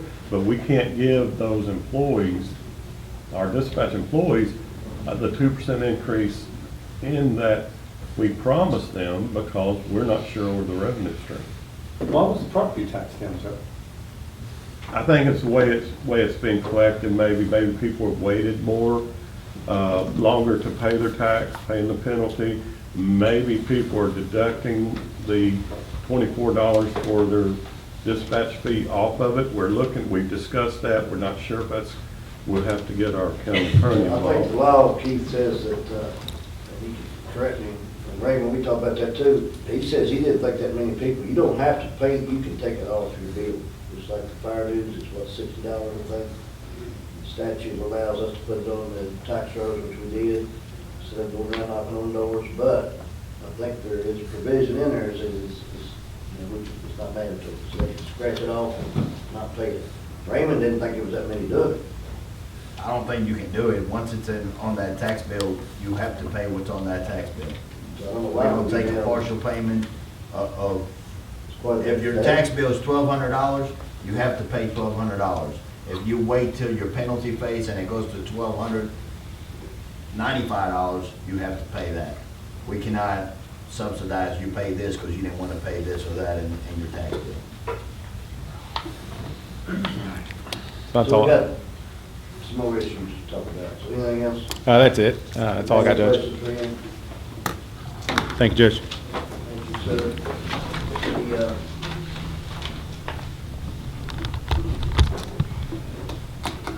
We already did 24. I'm gonna just briefly tell you about 25. I'm trying to find another organization to kind of head that up and take it over, but I'm not gonna really talk about it too much today. Let's go on to 26. Every single department, and I got confidence in probably, well, maybe 50% of them, but most of them. The common theme is our computer system data technology is way outdated, and they can't talk to each other a lot. I do know for sure, but I do use the phone a lot, and I know that damn thing is way outdated. I can't even hardly call anybody. So, that being said, just to give you an example, Flash Hospital applied for a technology grant, they got $675,000. Rick Guthrie's office called the other day and told me that. And while I'm on that subject, it's kind of my hot ball, I guess, is the city of Barstown applied for a $2 million grant for help part of the sewer upgrades. They got a $2 million grant. So my question was, how much did the Nelson County Fiscal Court get?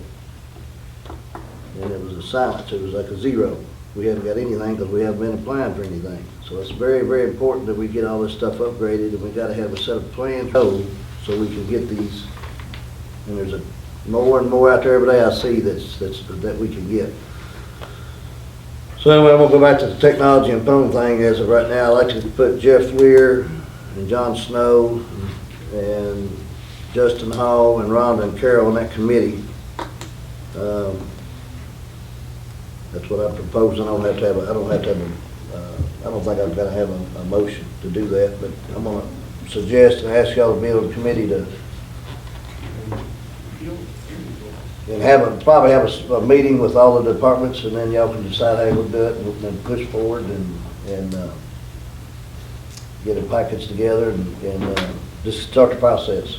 So y'all have a problem with that, you two? No, we can, John, I'm available meet 10:30, first Tuesday of the month. But you, third Tuesdays Justin's got a lot of knowledge in that field too, and then, of course, Ron and Carol on a daily basis, and then all the other department heads everywhere, but once you get their information, I don't want to get too many people on the committee, so. Jeff Lear, since you got the seniority, I'll let you be the chairman of that. Can you handle that? You're gonna let me, huh? Yes, I can do it. I've already got a lot of this. I know you got a lot of information anyway, so. Anybody got a problem with that? Okay, let's move forward.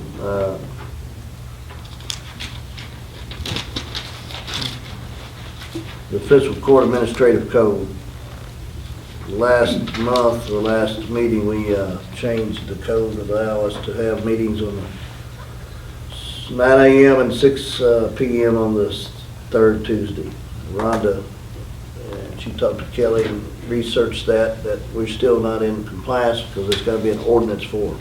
We'll make a motion, we approve the ordinance, set the time. Correct. We need to change the ordinance to state when the meetings will be. So the codes and ordinance will need to do a first reading, advertise for a second, do a second reading before it goes into effect. And everybody got that? We have time to get that done before You the got all second that? meeting in February. Yeah. That's my motion. Motion from Lear Second.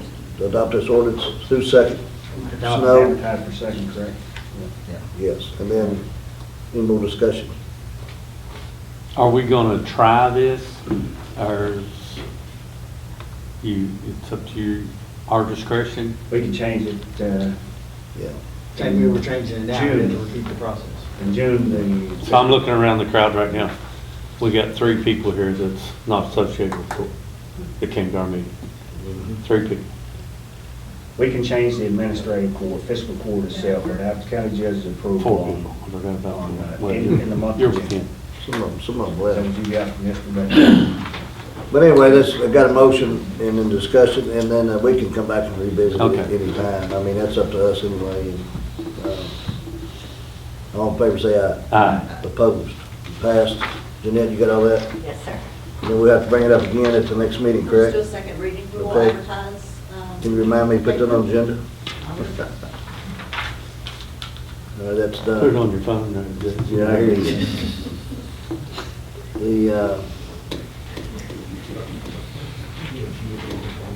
I'm gonna look into that. I was talking to, yeah, I've got to go to administrative code.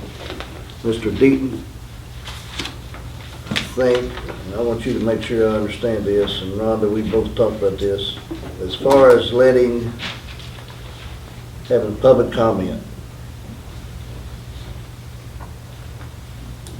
our administrative code had already had that language in there. Says they can speak 3 minutes individually and 5 minutes.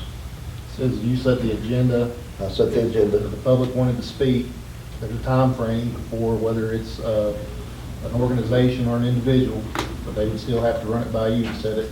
They still have to ask me to get on the agenda to do that. As it's currently written, that's how I read it. Okay, so if I want to have public comment at the end, and somebody wants to say anything, which I do want, I think you'd have to do the same thing you just did and change the code.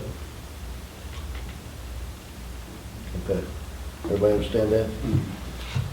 We'll come back to that. We'll get it drafted up. Rhonda, can you get that drafted up? And make sure, okay. Make sure everybody understands that, because we're not, I think previously and even now, we're not really following the administrative code like it probably should be for that reason. So I might have stepped that line before. It's okay. All right, so, any more discussion on that? Everybody good on that? I'm gonna skip 28 again. I haven't had time to review that. Let's go back to, so we went over 29. I'm gonna go to 30. I'm working on a reorganization plan, studying that.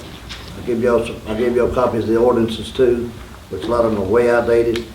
And so I'll come back with that. I just will put that on here just to let you know I'm looking into it. What do you want us to do? Kind of read that, and if we see something that we don't really agree with or like or thinks it needs to be changed, bring it to your attention. Right, and I'll have a committee established with each one of them. Eventually, y'all can sit down and discuss it and either eliminate. My goal is to make it simpler and easier for everybody on all of our policies and regulations. And people friendly. And yeah, user friendly is what I There you said. go. Did you read my comments or something? Yes, I did. All right, so now we're gonna go to, and I'll kind of pull these in together because 31 and 32, planning and zoning reports and discussion, and the grant writing side of it. I brought that up earlier about some of these grants, and one thing I want to do, I spoke with Jan about this, we need to have, we've got a lot of different people that has got some grants in the past. John gets something maybe at the landfill. Brad, I don't know if you've got any before. You got the dead animal thing, we go through a grant, and there's, like you get Jeanette applying for some grants, but once we get this established, I think everything needs to go through one person to make sure we're not duplicating things, of course, and we're doing it correctly, because they will be pulling our money after they told us we could have it, and we're not ready for it. So we're gonna have a reorganizational chart. So Dan, you wanna go ahead on these two issues? Well, on the grant part of it, I think it's just important that you as a county and along with the other cities prioritize what is the most important projects that need to be funded. Because what I've seen in the past is we've had multiple applications. If you all remember T21 money that was out there, we would have multiple projects from the county, and they're only going to fund so many in one county.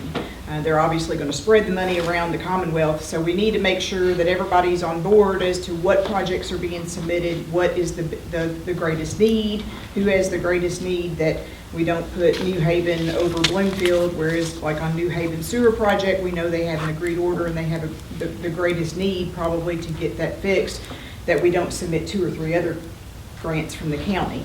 The other issue with grant writing, if you know, you need to, he's saying shovel ready, project ready. The last thing you want to do is submit a grant that you're not ready for and you've got a time frame to spend that money, and then you're not prepared and the time is ticking, and then you're trying to do stuff, you're trying to get it bid out, you're trying to meet the requirements and the time limit. The last thing you want to do is return grant money or make a mistake in some, especially if it's a federal grant, you don't want to make a mistake in those. So, you get kind of put on that short list if you start doing that, and you become a problem with the project administrators.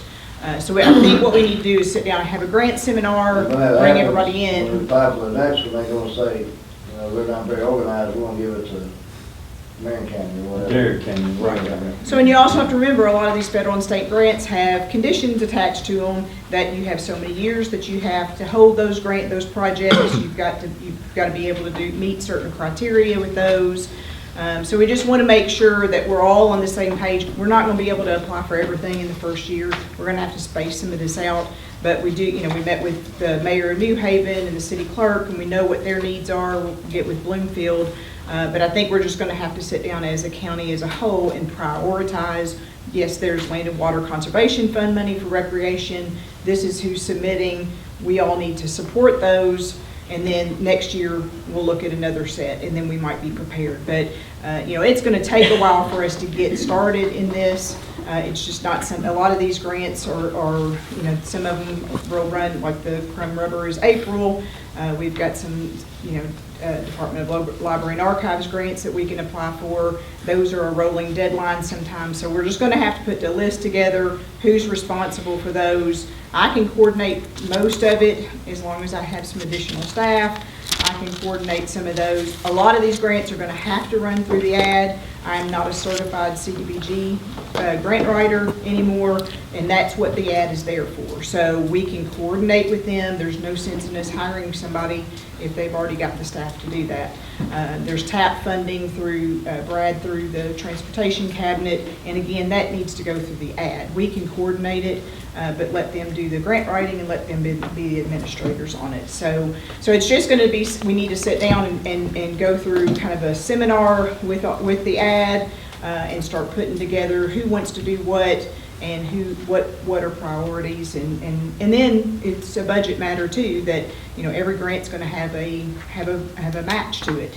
And so if it's not in the budget, then we're going to have to go and make sure that's in the budget to be able to provide that. So that's what we've had. We've got several projects we're already working on with New Haven. I've already got them kind of rolling on what their tasks are so that we can meet those deadlines. We need to be prepared to submit that grant at least a month in advance of the deadline.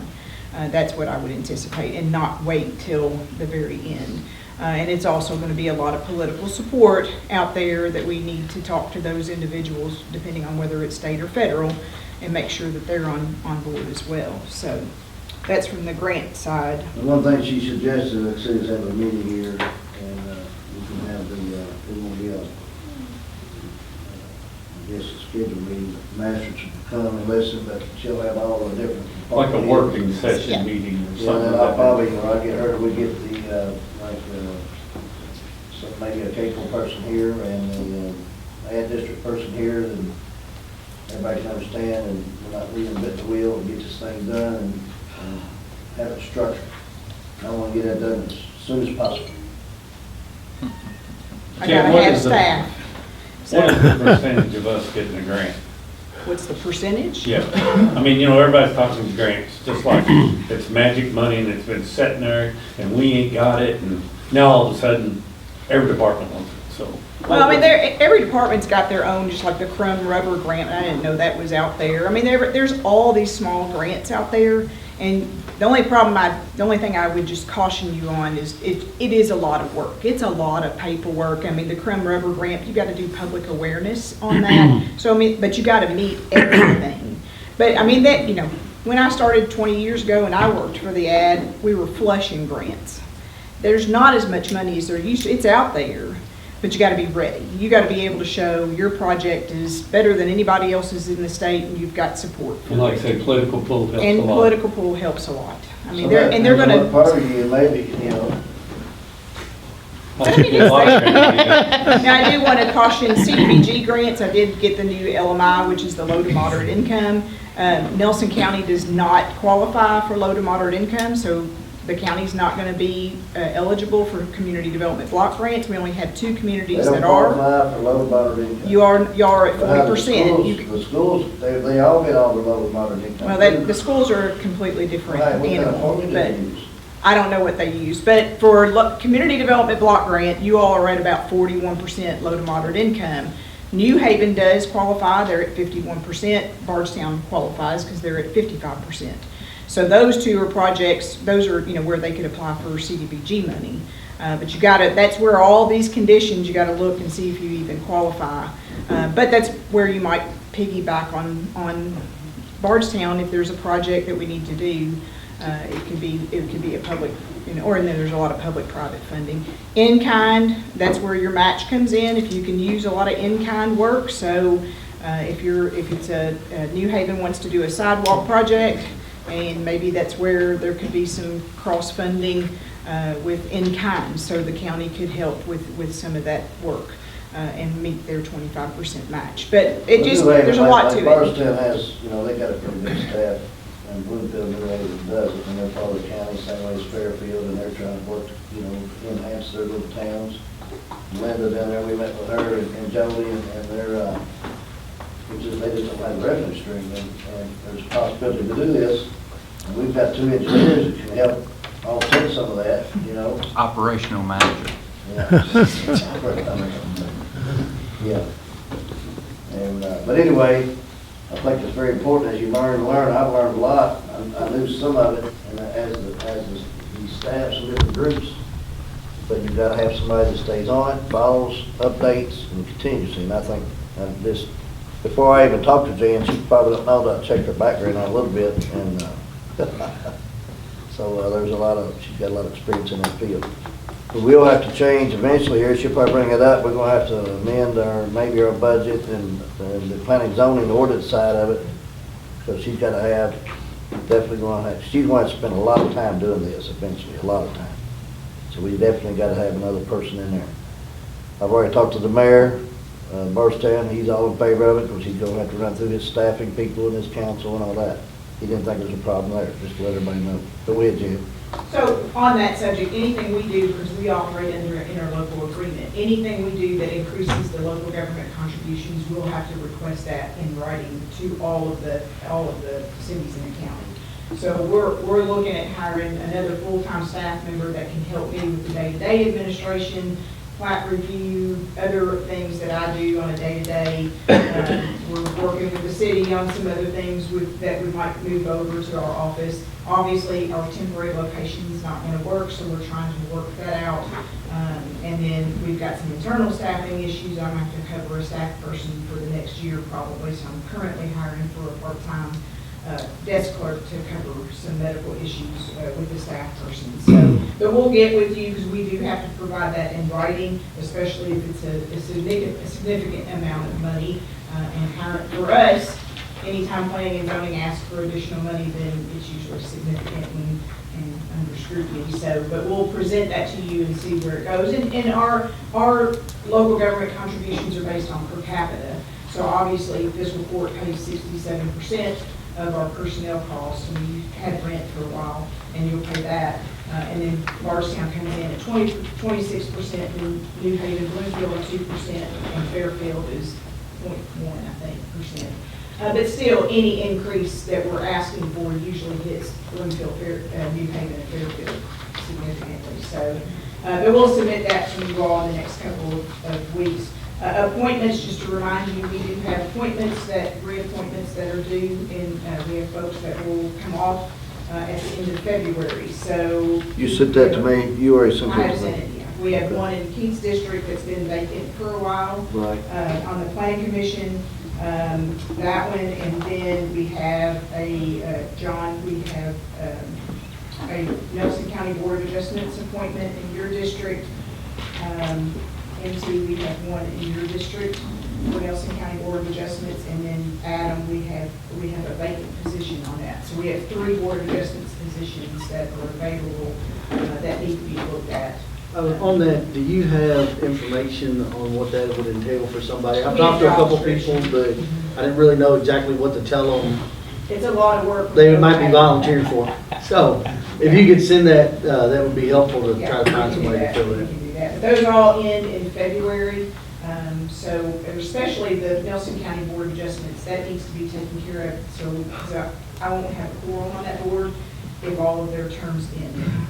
On the Board of Adjustments? Nelson County Board of Adjustments. And that just amounts to reappointment of the ones that You want can to either stay? reappoint the 2, there's 2 that are up for reappointment. Those are 4-year terms. They're up for reappointment. And then Adams, that one's just vacant. Ron Griffin resigned. So that one's been vacant for a while. Can you explain to them how the process is? The county judge gives them, and then they run through, I'll give you the names. Right. And then I already asked you the other day about, we'll try to work on somebody with him, I think, too. But I think where the statute is, I'll provide the names to the court, then y'all pretty much say yea or nay. Yeah, and so in our local agreement, the county appointments on the planning commission and the Nelson County Board of Adjustments, it's written that we have to have one from every magisterial district. It is the judge's appointment with your. Let's go back to that statement you just said. It says they have to represent the magisterial district. It don't say they have to live there. That might be the Shelton and Kelly issue, but yeah. We need to look at that. They need to be a resident of Nelson County. It doesn't say. And it says they represent that district, but it does not say they have to live in that district. I think there's. Well, that'd be just like me. But I prefer them to live there, but if you can't find anybody that's what I call qualified, that's going to do a job, I don't want to just appoint somebody just for the hell of it, you know what Well, I'm I definitely think each one of us need to keep control of who we saying? put I'd on rather you planning have one in zone. there, but you know what I mean? I don't want somebody in there that, Hey, it's not really your decision, is it? It's up to us. yeah, it is my decision. I'll bring you the appointment. I know, but we can vote or not vote. Right. But I just think that But I'll bring you another it's appointment. been that way for years, that it's school boards that way, our magisterial's that way. Yeah, the school board is. You might have a harder time finding people wanting to do it than worry about where they live, so. Well, that's the reason I'm saying, I'd rather, if we can't, because you can't hardly find nobody, you know how it is.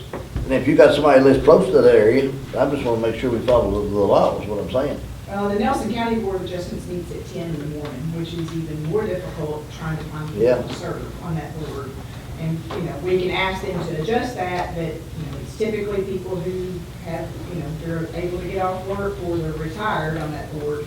We could ask them to move it, you know, at night, which adds just another night meeting for us, but Right. manage it, but. She's trying to possibly merge, like the New Haven and Fairfield and Bloomfield Board of Adjustments under one, because they don't meet hardly ever, you said. It's Well, and just, that's, you know, keep in mind that the state legislature is now has required for 25 plus years, every person that serves on a planning commission or board of adjustments is also required to have training. They don't wait for law, but they're required by law to have training. So you're asking these individuals, if somebody's going to serve on one of our boards, they're going to have to commit, you know, hours to, they get the packet, they review the packet. If they're a good board member, they go visit the site, they ask questions, then they attend a hearing. Nelson County Board of Adjustments has had 3 or 4 hour meetings sometimes. And then they're required to have 8 hours of training every 2 years. So you're asking somebody in the planning commission to do a bigger commitment. So it's becoming more and more difficult to find people to serve on these boards. The one good thing that we do have is that we can have 2 planning commissioners serve on each board of adjustments. I would ask that you do that, because that way I'm only having to train them one time. I'm not having to train people. We are asking, Bloomfield, New Haven, and Fairfield are having an extremely difficult time keeping people on their boards. They're 3-member boards. I've got a lady on Fairfield's Board of Adjustments that I've never met and never sworn in, because they never meet. I mean, they never meet on anything. So when I first started, we asked to create a joint board of adjustments, just like the planning commission, that you would have 11 members. Each of the communities have their members, And then we're not having to ask, repeatedly. Well, right now in Bloomfield, we have a vacant position in Bloomfield, and I called the other two because they've got 2 applications. We haven't met with them in like 3 years. And when I called the one individual, I said, well, you're just gonna have to chair because we don't have a chair. And he said, well, I don't want it to be just 2 people making the decision. And so we're. Well, that's what worries me a little bit about Tim. If you just get a certain group picked, then that certain group is just, John's people's John's people, Jeff's people's his people, my people's my people. I have a lot of farming and my MT's people's his people. We don't think the same. That's why we got these different magisterial districts, I think. And I think we should do the same with the planning and zoning. My needs might not be his needs. That's the way it's originally structured for that reason, Yeah. but I don't And, think and that language is that ultimately, clear. ultimately, honestly, they forget boundary lines when they're on the planning. Well, they should, yeah. Because it's county as a whole. That should, but I just still feel like I'm represented by You've doing been that. unrepresented for a little while. I know. And I represent all Desperately districts. need Huh? Maybe. Have you had? Your wife's gone now I can speak up. We'll talk about that. The one that we got, the one Yeah. individual, he wants to sit on the planning commission. You haven't met him yet, have you? No. All right, we'll You make said that- you was gonna make that up, haven't No, you said you was. No. But we'll talk to him. But anyway, y'all got any questions for Jan? It's a whole lot to do, lot of moving parts. One of the biggest things is we're gonna have to find a place for her to go or get some more room out there, and it's just they're like a bunch of cracker boxes when you go out there, if you've been in them now. It's like a lot of other issues we've got.